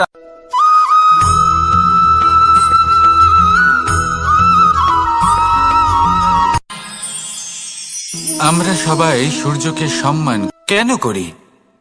কারণ আমরা জানি যে সন্ধেবেলা যখন সূর্যাস্ত হবে তখন শুধুমাত্র অন্ধকার বাকি থাকবে।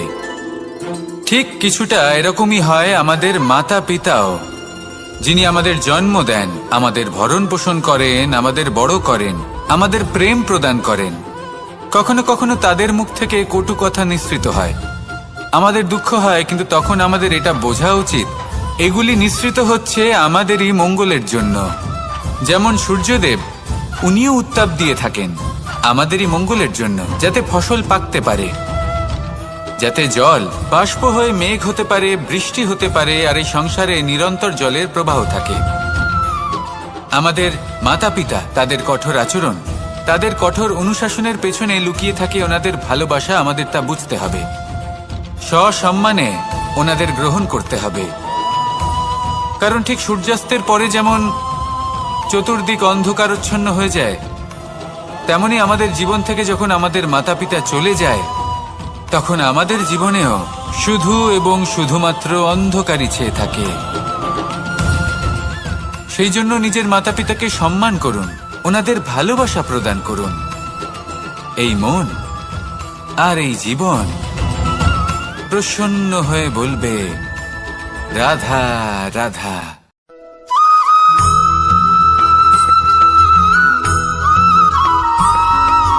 বসন্ত ঋতু, এই সময় মন আনন্দে ভরে থাকে। এমন মনে হয় যেন আমরা আকাশে বিচরণ করতে চলে যাই, কিন্তু সেটা তো সম্ভব নয়। সেই জন্য হয়তো আমরা ঘুড়ি ওড়াই, এই ঘুড়িকে নিজেদের প্রতিরূপ মনে করে। এবার অনেক মানুষ আছেন যারা ঘুড়ি ওড়ান, কিন্তু এই কর্মের সারমর্ম কি সেটা কজন বুঝতে পারেন?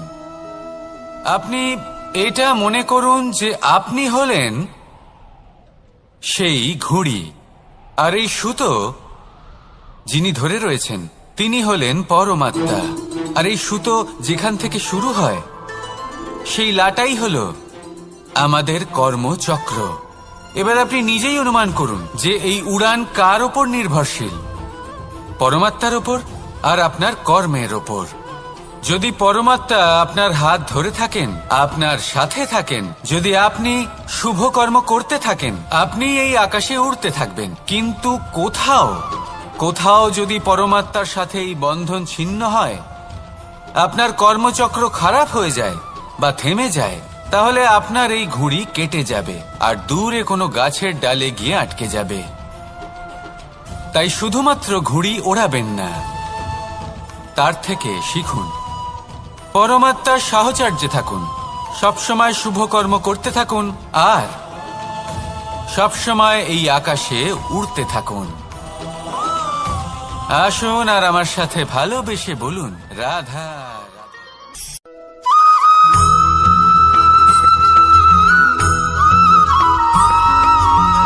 এবার অনেক সময় মানুষের মনে এরকম প্রশ্ন আসে যে এই সংসারে সবথেকে বড় বিপদ কি? কেউ বলে ধর্ম সংকট, আবার কেউ বলে প্রাণের উপর আসা সংকট। প্রত্যেক মানুষের জীবনে বিভিন্ন সংকট আসে, আর এই সমস্ত সংকট অত্যন্ত বিচিত্র হতে পারে। এই সমস্ত সংসার হলো সংকট দ্বারা পরিপূর্ণ। ঠিক আছে, আপনাকে একটা উদাহরণ দিই। একজন ধনী ব্যক্তি, এবার ওনার জীবনে সংকট কি হতে পারে? সংকট এটাই যে কেউ তার সম্পত্তি চুরি না করে নেয়, আমরা বুঝতে পারছি। এবার একজন চোর, তার জীবনে সংকট কি হতে পারে? যে চুরি করার সময় সে যদি তার একটা কাশি চাপতে না পারে, তাহলে সে ধরা পড়ে যেতে পারে, ঠিক কিনা? আবার অনেক সময় এমনও হয় যে যার জন্য আমি সংকট, সেও আমার কাছে সংকট। যেমন এই পরিস্থিতিতে দেখুন, সংকট হলো সংকট, এ তো জীবনে থাকবে, কিন্তু এর সম্মুখীন কিভাবে হওয়া যায়? খুব সরল, সব এটার ওপর নির্ভর করে, মনের ওপর। এই মনকে নিয়ন্ত্রণ করলে সব ঠিক থাকবে। এবার যদি ধনী ব্যক্তি মনকে নিয়ন্ত্রণ করে ফেলেন, নিজের অর্থের ব্যবহার শুভ কাজের জন্য, সমাজের সেবার জন্য বিকাশ করতে করেন, ওই অর্থকে একত্রিত করে না রাখেন, তাহলে চুরির সমস্যা, এই সংকট সেখানেই কেটে যাবে। এবার যদি কথা বলি সেই চোরের, তাহলে চোর যদি নিজের মনকে সংযত করে নেয়, যদি নিজের কর্মকে নিয়ন্ত্রণ করতে পারে, তাহলে এমন কোনো স্বর নেই যা ওকে ধরা পড়তে বাধ্য করবে। সেই জন্য জীবনে সংকট যতই আসুক, যত বড়ই সংকট আসুক না কেন, কবচ হলো একটাই, আর এই কবচের নাম হলো আত্মনিয়ন্ত্রণ। নিজের মনকে নিয়ন্ত্রণে রাখতে শিখুন। এটা নিজের জীবনে প্রয়োগ করে তো দেখুন। যদি আপনি করতে পারেন, তবে আপনি দেখবেন যে সংকট তো জীবনে আসা যাওয়া করে, কিন্তু সেই সংকটগুলির সম্মুখীন আপনি এইভাবে করতে পারবেন। তাহলে সেটাই করুন, আর আমার সাথে ভালোবেসে বলুন, রাধা রাধা।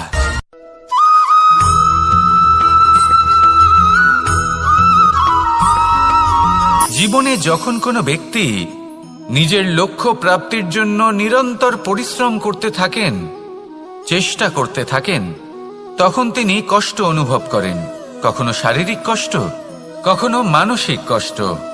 এবার উনি এটা ভাবতে থাকেন যে আমি কি উচিত করছি নাকি অনুচিত করছি।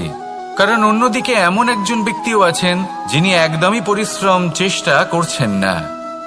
তিনি মদিরা পান করেন, বিলাসিতায় জীবন কাটান, অলস প্রকৃতির হয়ে ওঠেন, নিদ্রাতে বিলীন হয়ে থাকেন আর ভাবেন যে তিনি সুখ লাভ করছেন। কিন্তু এরকম কেন হয়?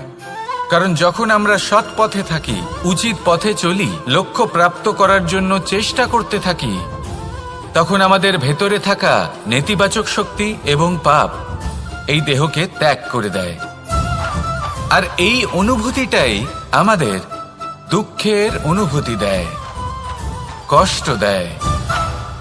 এবার সেখানে যদি আমরা কুপথে চলি, অনুচিত পথে চলতে থাকি, তাহলে আমাদের ভেতরে থাকা পুণ্য এবং ধনাত্মক শক্তি আমাদের দেহ ত্যাগ করে দেয়। আর এই অনুভূতির কারণেই আমরা সুখ অনুভব করি। কিন্তু কখনো ভাববেন যে এই সুখ বেশি সময় পর্যন্ত থাকে না। সেই জন্য সবসময় মনে রাখবেন, যদি আপনি জানেন যে এটাই আপনার লক্ষ্য, এটাই উচিত পথ, শুভ পথ, তাতে নিরন্তরভাবে এগিয়ে যেতে চেষ্টা করতে থাকুন। এই কষ্ট আপনাকে সুখের পরাকাষ্ঠায় কখন পৌঁছে দেবে তা আপনি জানতেই পারবেন না। আসুন আমার সাথে ভালোবেসে বলুন, রাধা রাধা।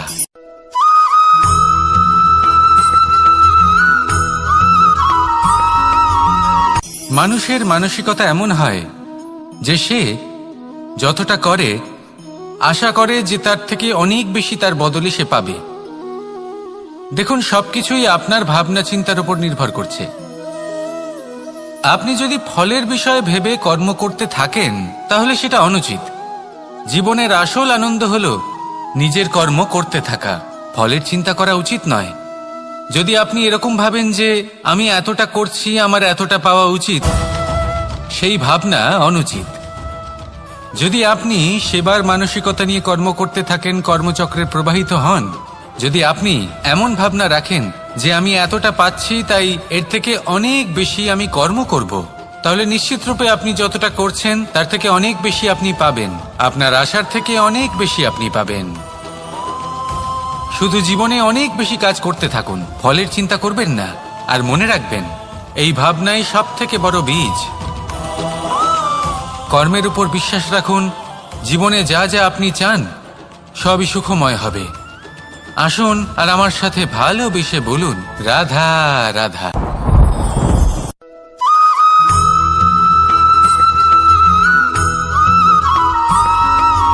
আমাদের শরীর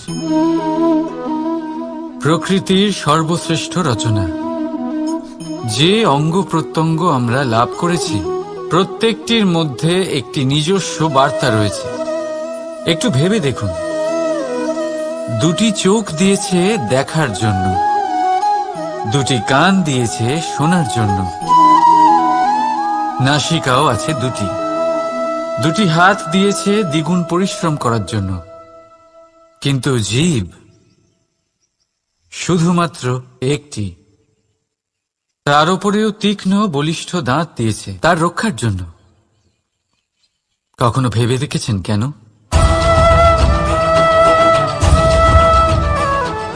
কারণ শব্দ আর শব্দের প্রয়োগ মানুষের সবচেয়ে বড় অস্ত্র, যার প্রয়োগ যত ভেবে চিন্তে করা যায় মানুষ তার জীবনে ততটাই উপরে উঠতে পারে। তাহলে মনে রাখুন, দেখুন, শুনুন আর বুঝুন বেশি, বলুন কম। রাধা রাধা।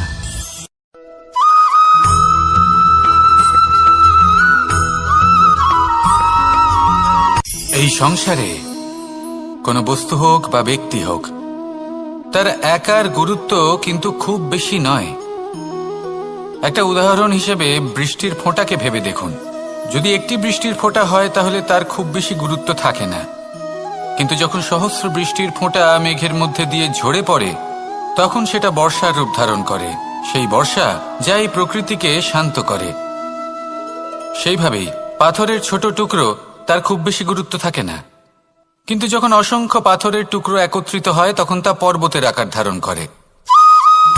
সেইভাবেই কিছু মানুষ যখন একত্রিত হন তখন তৈরি হয় পরিবার, কিছু পরিবার যখন একত্রিত হয় তখন তৈরি হয় সমাজ, যখন অনেক সংখ্যক সমাজ একত্রিত হয় তখন তৈরি হয় রাজ্য। এবার এই রাজ্যের সবথেকে গুরুত্বপূর্ণ ব্যক্তি হতে পারেন রাজা, কিন্তু তাও সেই রাজা একা কিছু করতে পারেন না। যুদ্ধ লড়ার সময় তারও নিজের সৈন্যদলকে প্রয়োজন পড়ে। কিন্তু এই সংসারে এমন একজন ব্যক্তি আছেন যিনি একাই সব কাজ করতে থাকেন, এবং সেই ব্যক্তি হলেন মা। আমাদের জীবনে একজন পিতার ভূমিকা কিন্তু নিঃসন্দেহে অমূল্য, কিন্তু আমাদের সকলের জীবনে যে ভূমিকা একজন মায়ের তা অন্য কারোর থাকে না। একজন মা একাই সন্তানকে বড় করতে পারেন, সংস্কারী করে তুলতে পারেন, তার জন্য পরিশ্রম করেন। আর এত কিছু কাজ করার পরেও তার কাজের জন্য তিনি প্রশংসা অবশ্য পান না। উল্টে যদি সেই সন্তান অনুচিত পথে চালিত হয়, অনুচিত কর্ম করে, তখন সেই মাকেই অপবাদের পাত্র হয়ে উঠতে হয়। আমাদের জীবনে মায়ের যোগদান কতটা সেটা বুঝুন। আপনাকে বড় করে তোলার জন্য উনি কতটা পরিশ্রম করেছেন সেটা বুঝুন। আজ থেকে, এখন থেকে, এই মুহূর্ত থেকে মাকে সম্মান করতে শিখুন। যখন সময় পাবেন, যখন সুযোগ হবে, তখন তার প্রশংসা করুন, ওনারও ভালো লাগবে। আর মায়ের এই মমতার জন্য, তার এই ভূমিকার জন্য আসুন সবাই মিলে আমরা তাকে প্রণাম করি, আর সকলে মিলে ভালোবেসে বলি রাধা রাধা।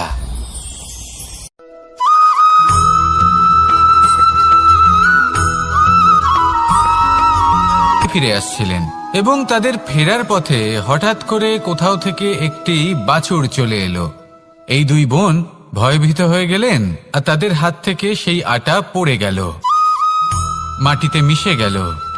এবার এই পুরো ঘটনাক্রমে যদি কারোর বিন্দুমাত্র লাভ হয়ে থাকে, বিন্দুমাত্র আনন্দ পেয়ে থাকে, তাহলে সে কে? সেই ছোট বোন, যিনি মাঝে মাঝেই গমের দানা তুলছিলেন এবং খাচ্ছিলেন। কিছুটা হলেও উনি আনন্দ লাভ করেছিলেন। এবার এরকমই হলো আমাদের জীবনে ভক্তি এবং ভালোবাসা সংক্রান্ত বিষয়।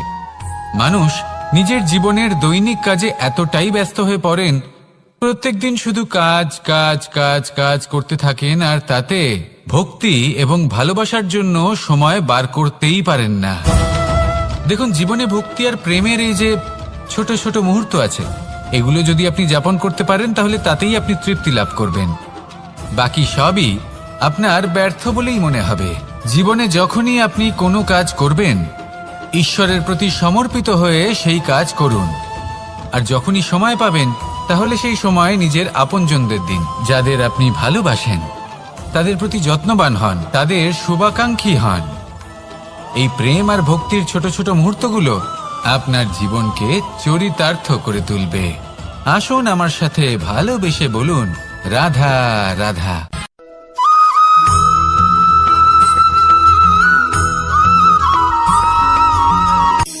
শক্তি, শক্তি অর্জন করা এতটা কঠিন নয় যতটা শক্তি লাভ করার পরে সেই শক্তি সামলানো কঠিন হয়। কারণ যেই মানুষ শক্তি লাভ করে তার মনে গর্ববোধ জন্মায়, জন্মায় অহংকার, জন্মায় জেদ। তাই শক্তি প্রাপ্ত করার সাথে বিনম্র থাকাও অত্যন্ত আবশ্যক। আর এটা আমাদের শেখা উচিত বৃক্ষের থেকে। বৃক্ষ যা আমাদের ফল দেয়, বৃক্ষ যা যত ফল দেয় ততটাই ঝুঁকে যায়। আমরা পাথর মারি ওই বৃক্ষের থেকে ফল প্রাপ্ত করার জন্য। সেই পাথরের মার সহ্য করেও বৃক্ষ আমাদের ফল দেয়। কোনো গর্ববোধ নেই, কোনো অহংকার বোধ নেই, আর সেই জন্য এই বৃক্ষের পুজো করা হয়। এটাই হলো মাহাত্ম্য শক্তির সাথে বিনম্রতার। যদি এই শক্তি সৃজন করে থাকে, সাহায্য করে থাকে, সম্বল হয়ে থাকে, তবেই সেই শক্তি উপযুক্ত। আর নয়তো সেই শক্তি একদিন আপনাকে আসক্ত অবশ্যই করবে। তাহলে শক্তি অবশ্যই অর্জন করুন, কিন্তু তার সাথে সেই শক্তি সামলানোর মতো বিবেকও আপনাকে অবশ্যই জাগ্রত করতে হবে। তাহলে আসুন আমার সাথে ভালোবেসে বলুন, রাধা রাধা।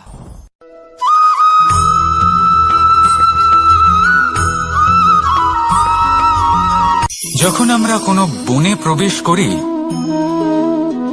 তখন এই সবুজ ঘাস দেখে, এই কোমল ঘাস দেখে আমাদের মন প্রফুল্ল হয়ে ওঠে। ভিন্ন ভিন্ন প্রজাতির ফুল, ভিন্ন ভিন্ন রঙের ফুল দেখে এই মন আনন্দে ভরে ওঠে। এখানে শিশুরা আনন্দ লাভ করে, বড়রা ভোজন গ্রহণ করেন, কথাবার্তা বলেন, হাঁটাহাঁটি করে বেড়ান। এবার ভেবে দেখুন, যখন এই উপবনের নির্মাণ হয়েছিল সেই সময় যদি এই মাটিকে সঠিকভাবে খনন না করা হতো, যদি তাতে সঠিকভাবে বীজ রোপণ না করা হতো, যদি কোনো সংঘর্ষ না হতো, পরিশ্রম না করা হতো, যদি চলতে চলতে পায়ে কাঁটা না বিঁধে যেত, তাহলে এই সুন্দর বন দেখে আমরা কি এই আনন্দ লাভ করতে পারতাম? কখনোই নয়। ধরুন কোনো নদীর তটে সুন্দর একটি বন আছে, সেই বনের আনন্দ লাভ করতে গেলে আপনাকে সেই নদী পার করতেই হবে। যদি সুখের নদীর কাছে পৌঁছতে চান, তাহলে তটে যে কাঁটা রয়েছে সেগুলোর সাথে সংঘর্ষ করতেই হবে। এই সংসারে যদি আপনি সুখ লাভ করতে চান, তাহলে সুখ লাভের এই যাত্রা শুরু করতে হবে সংঘর্ষ দ্বারা। তাহলে সংঘর্ষকে স্বাগত জানান, এর পেছনেই সুখ রয়েছে যা আপনার জন্য অপেক্ষা করছে। এবার হাসুন আর আমার সাথে ভালোবেসে বলুন, রাধা।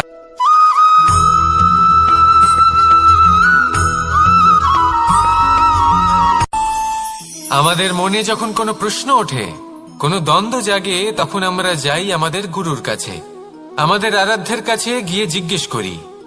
এইভাবেই একদিন আমি পৌঁছলাম আমার আরাধ্যের কাছে, আমার মহাদেবের কাছে, আর ওনাকে প্রশ্ন করলাম যে মহাদেব, জীবনে আনন্দ পাওয়ার, উৎসব পালনের, প্রেম ভাগ করে নেবার, জীবনকে উপভোগ করে নেওয়ার সর্বশ্রেষ্ঠ সময় কোনটা? মহাদেব হাসলেন আর উনি বললেন, জীবনে উৎসব পালনের সবথেকে শ্রেষ্ঠ দিন হল মৃত্যুর ঠিক আগের দিনটা। প্রেম ভাগ করে নেওয়ার সবথেকে শ্রেষ্ঠ মুহূর্ত হল মৃত্যুর ঠিক আগের মুহূর্ত। জীবনকে উপভোগ করে নেওয়ার সর্বশ্রেষ্ঠ প্রহর হল মৃত্যুর এক প্রহর পূর্বে। তখন আমি চমকে গেলাম। আমি বললাম, কিন্তু মহাদেব, মৃত্যু তো অনিশ্চিত, আমরা জানিও না কবে আমাদের মৃত্যু হবে। মহাদেব আবার হাসলেন।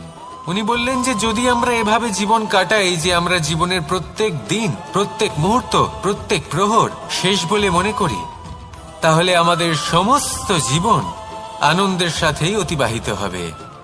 কি বলেন?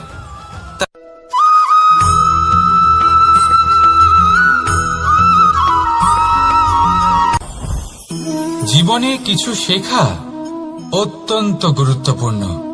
এবার কি কি শিখতে হবে সেই সব শেখানোর জন্য অনেক শিক্ষক রয়েছেন, কিন্তু কি শিখবেন না আর কি করবেন না, এটা আমাদের নিজের অভিজ্ঞতা দিয়ে শিখতে হয়। কিন্তু তার মানে এটা নয় যে যদি আপনাকে শিখতে হয় যে আগুনের তাপ কতটা, আপনাকে আগুনের মধ্যে হাত দিতে হবে। না, অন্য কারোর অভিজ্ঞতা দ্বারাও শিখতে পারেন। প্রশ্ন শুধুমাত্র একটাই যে আপনি কি শিখতে চান নাকি চান না। যদি আপনি এটাই ভাবেন যে আমি শুধুই নিজের অভিজ্ঞতা দ্বারাই শিখতে চাই, তাহলে জীবনকাল ছোট মনে হবে, অনেক কিছুই শিখতে পারবেন না। তাই নিজের সাথে সাথে বড়দের অভিজ্ঞতা দ্বারাও শেখা শুরু করে দিন। এই সংসারের অভিজ্ঞতা দ্বারা শিখতে শুরু করে দিন। আর এটা নিশ্চিত রূপে শেখা আবশ্যক যে কখন কি করবেন না, কোথায় থামতে হবে আর কোথায় থামবেন না। তাহলে আসুন আর আমার সাথে ভালোবেসে বলুন, রাধা রাধা।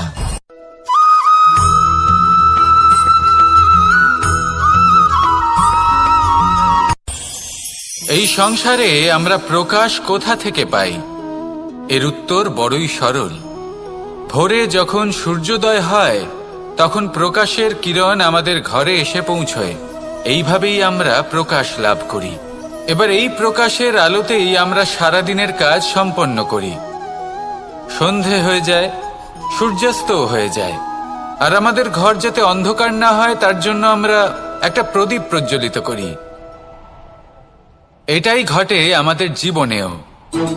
এবার প্রবাহমান আয়ুর সাথে আমরা আমাদের অন্তরে যদি একটা প্রদীপ প্রজ্বলিত করে নিই তাহলে বিষয়টাই অন্যরকম হবে।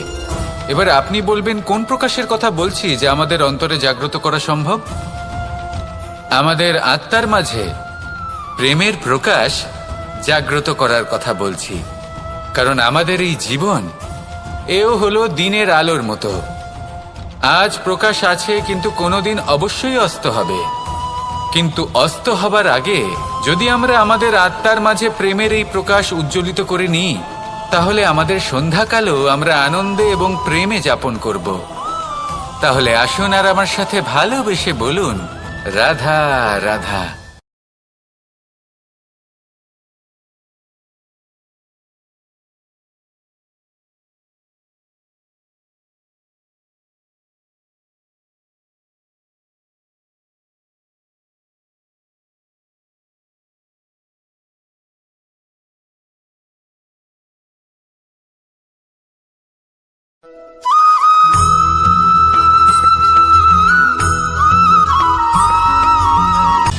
সময়, জীবন, কাল।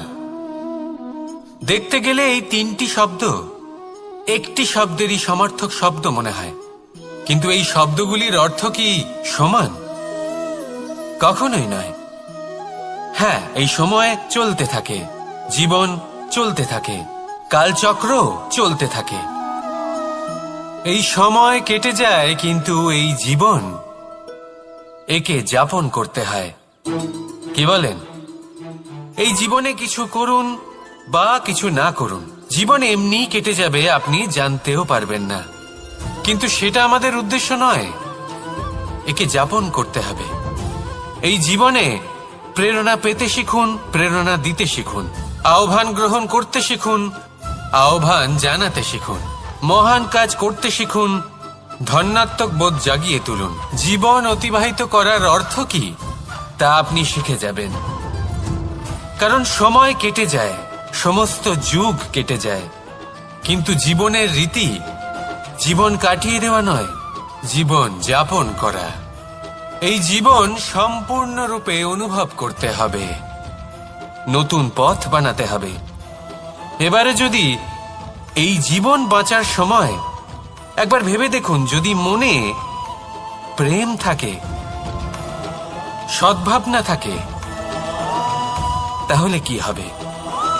এই জীবনকে বাঁচার অনুভূতিটাই অন্যরকম হয়ে যাবে, একটা আনন্দময় অনুভূতি লাভ করবেন।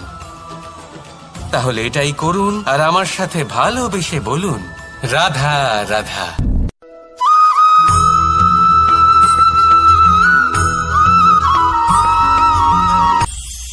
এটা হলো ধান গাছ। এর থেকে যে চাল উৎপন্ন হয় তা মানুষ গ্রহণ করেন। আর এটা কি? এ হলো জংলি ঘাস। একবার ভেবে দেখুন, যদি এই জংলি ঘাস ধান গাছের আশেপাশে থাকে তাহলে কি হবে? ধান উৎপন্ন হতে পারবে? তা উৎকৃষ্ট হতে পারবে? আমরা কি তা গ্রহণ করতে পারবো? কখনোই নয়। এই জংলি ঘাস ধানকে নষ্ট করে দেবে, কিন্তু নিজে জীবিত থাকবে। এটাই হলো আজকের শিক্ষা। এই সংসারে যদি আপনি নীতির পথে চলতে চান, উচিত কর্ম করতে চান, সংসারকে সেবা করতে চান, তাহলে জংলি ঘাসের মতো ব্যক্তিদের থেকে সবসময় দূরে থাকতে হবে। সেই ব্যক্তি যারা দুর্নীতি এবং মিথ্যা দ্বারা পরিপূর্ণ, যাদের ব্যবহার অশুভ, যাদের অনেক অশুভ গুণ রয়েছে, তারা সঠিক নয়। সেই সকল ব্যক্তি যাদের চরিত্র অত্যন্ত দুষ্ট হয়, তারা হয় শুভ চরিত্রের ব্যক্তিকে একদম নষ্ট করে দেয়, নয় নিজের মতো বানিয়ে তোলে। তাই যদি আপনি নীতির পথে চলতে চান, এই সংসারের জন্য শুভ কর্ম করতে চান, তাহলে সেই সঙ্গ লাভ করুন যে সঙ্গ জ্ঞানে পরিপূর্ণ, যাদের মধ্যে অনেক গুণ আছে, যাদের থেকে প্রতিদিন কিছু শিখতে পারবেন। এমন ব্যক্তির সাথে জীবন অতিবাহিত করুন, দুরাচারীদের থেকে দূরে থাকুন। তবেই এই মন প্রসন্ন হয়ে বলবে, রাধা রাধা।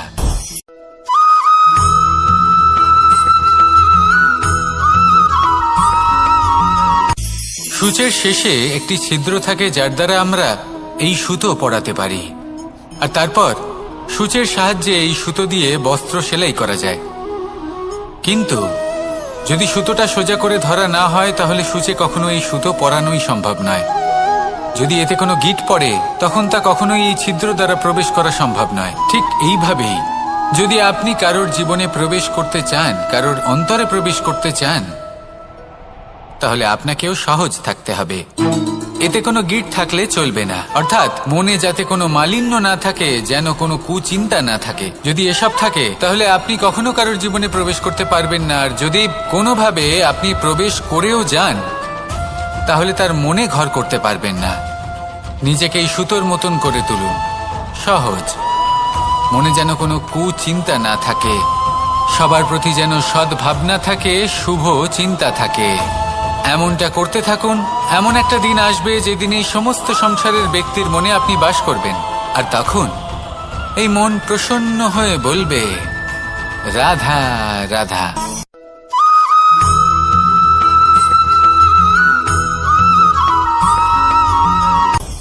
আপনি কখনো পর্বতের শিখরে উঠেছেন? আপনি দেখতে পাবেন পর্বতের পদতলে প্রচুর সুন্দর ফুল রয়েছে, সবুজ বনানী রয়েছে। যত আপনি ওপরে উঠতে থাকবেন, তত ফুল কমতে থাকবে, সবুজ বনানী কমতে থাকবে। আরো কিছুটা ওপরে উঠলে কাঁটা জাতীয় গাছ দেখতে পাবেন, শুকনো গাছ দেখতে পাবেন। আরো যদি ওপরে ওঠেন, তাহলে পাষাণ দেখতে পাবেন। আরো ওপরে উঠলে হিমখণ্ড দেখতে পাবেন। এই যে পর্বত, তা মনুষ্য জীবনের সবথেকে উত্তম উদাহরণ। মানুষ যখন সাফল্যের শিখরে পৌঁছতে চান, মহানুভবতার শিখরে পৌঁছতে চান, পথে যত আস্তে আস্তে উপরে উঠতে থাকেন, ততই ভৌতিক বস্তু তার থেকে বিচ্ছিন্ন হতে থাকে। যদি তিনি সেই ভৌতিক বস্তুগুলি ত্যাগ না করতে পারেন, তাহলে কখনোই সেই স্থানে পৌঁছতে পারবেন না।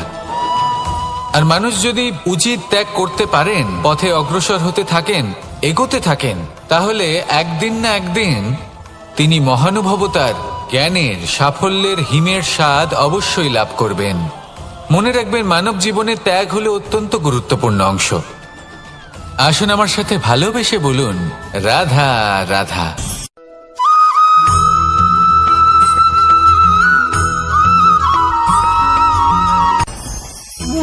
ভোজন। এবার ভোজন সংগ্রহ করার জন্য মানুষ কি না করেন, সব সময় চেষ্টা করতে থাকেন। ফসল উৎপাদনের জন্য অনেক পরিশ্রম করতে থাকেন, কিন্তু অনেক সময় অনেক পরিশ্রম করার পরেও ফসল ভালো উৎপাদন হয় না।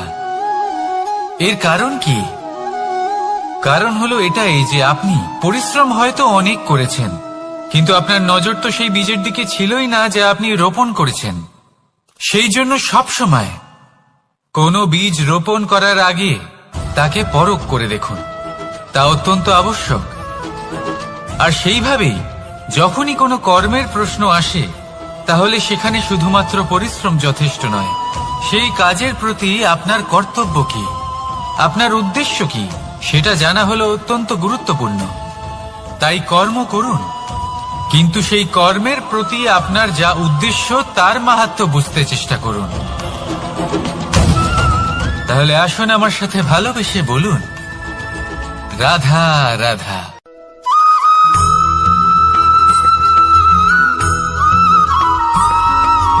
বসন্ত ঋতু, এই সময় মন আনন্দে ভরে থাকে। এমন মনে হয় যেন আমরা আকাশে বিচরণ করতে চলে যাই, কিন্তু সেটা তো সম্ভব নয়। সেই জন্য হয়তো আমরা ঘুড়ি ওড়াই, এই ঘুড়িকে নিজেদের প্রতিরূপ মনে করে। এবার অনেক মানুষ আছেন যারা ঘুড়ি ওড়ান, কিন্তু এই কর্মের সারমর্ম কি সেটা কজন বুঝতে পারেন? আপনি এটা মনে করুন যে আপনি হলেন সেই ঘুড়ি, আর এই সুতো যিনি ধরে রয়েছেন তিনি হলেন পরমাত্মা। আর এই সুতো যেখান থেকে শুরু হয় সেই লাটাই হলো আমাদের কর্মচক্র। এবার আপনি নিজেই অনুমান করুন যে এই উড়ান কার ওপর নির্ভরশীল, পরমাত্মার ওপর আর আপনার কর্মের ওপর। যদি পরমাত্মা আপনার হাত ধরে থাকেন, আপনার সাথে থাকেন, যদি আপনি শুভ কর্ম করতে থাকেন, আপনি এই আকাশে উড়তে থাকবেন। কিন্তু কোথাও কোথাও যদি পরমাত্মার সাথে এই বন্ধন ছিন্ন হয়, আপনার কর্মচক্র খারাপ হয়ে যায় বা থেমে যায়, তাহলে আপনার এই ঘুড়ি কেটে যাবে আর দূরে কোনো গাছের ডালে গিয়ে আটকে যাবে। তাই শুধুমাত্র ঘুড়ি ওড়াবেন না, তার থেকে শিখুন, পরমাত্মার সাহচর্যে থাকুন, সবসময় শুভ কর্ম করতে থাকুন আর সবসময় এই আকাশে উড়তে থাকুন। আসুন আর আমার সাথে ভালোবেসে বলুন, রাধা।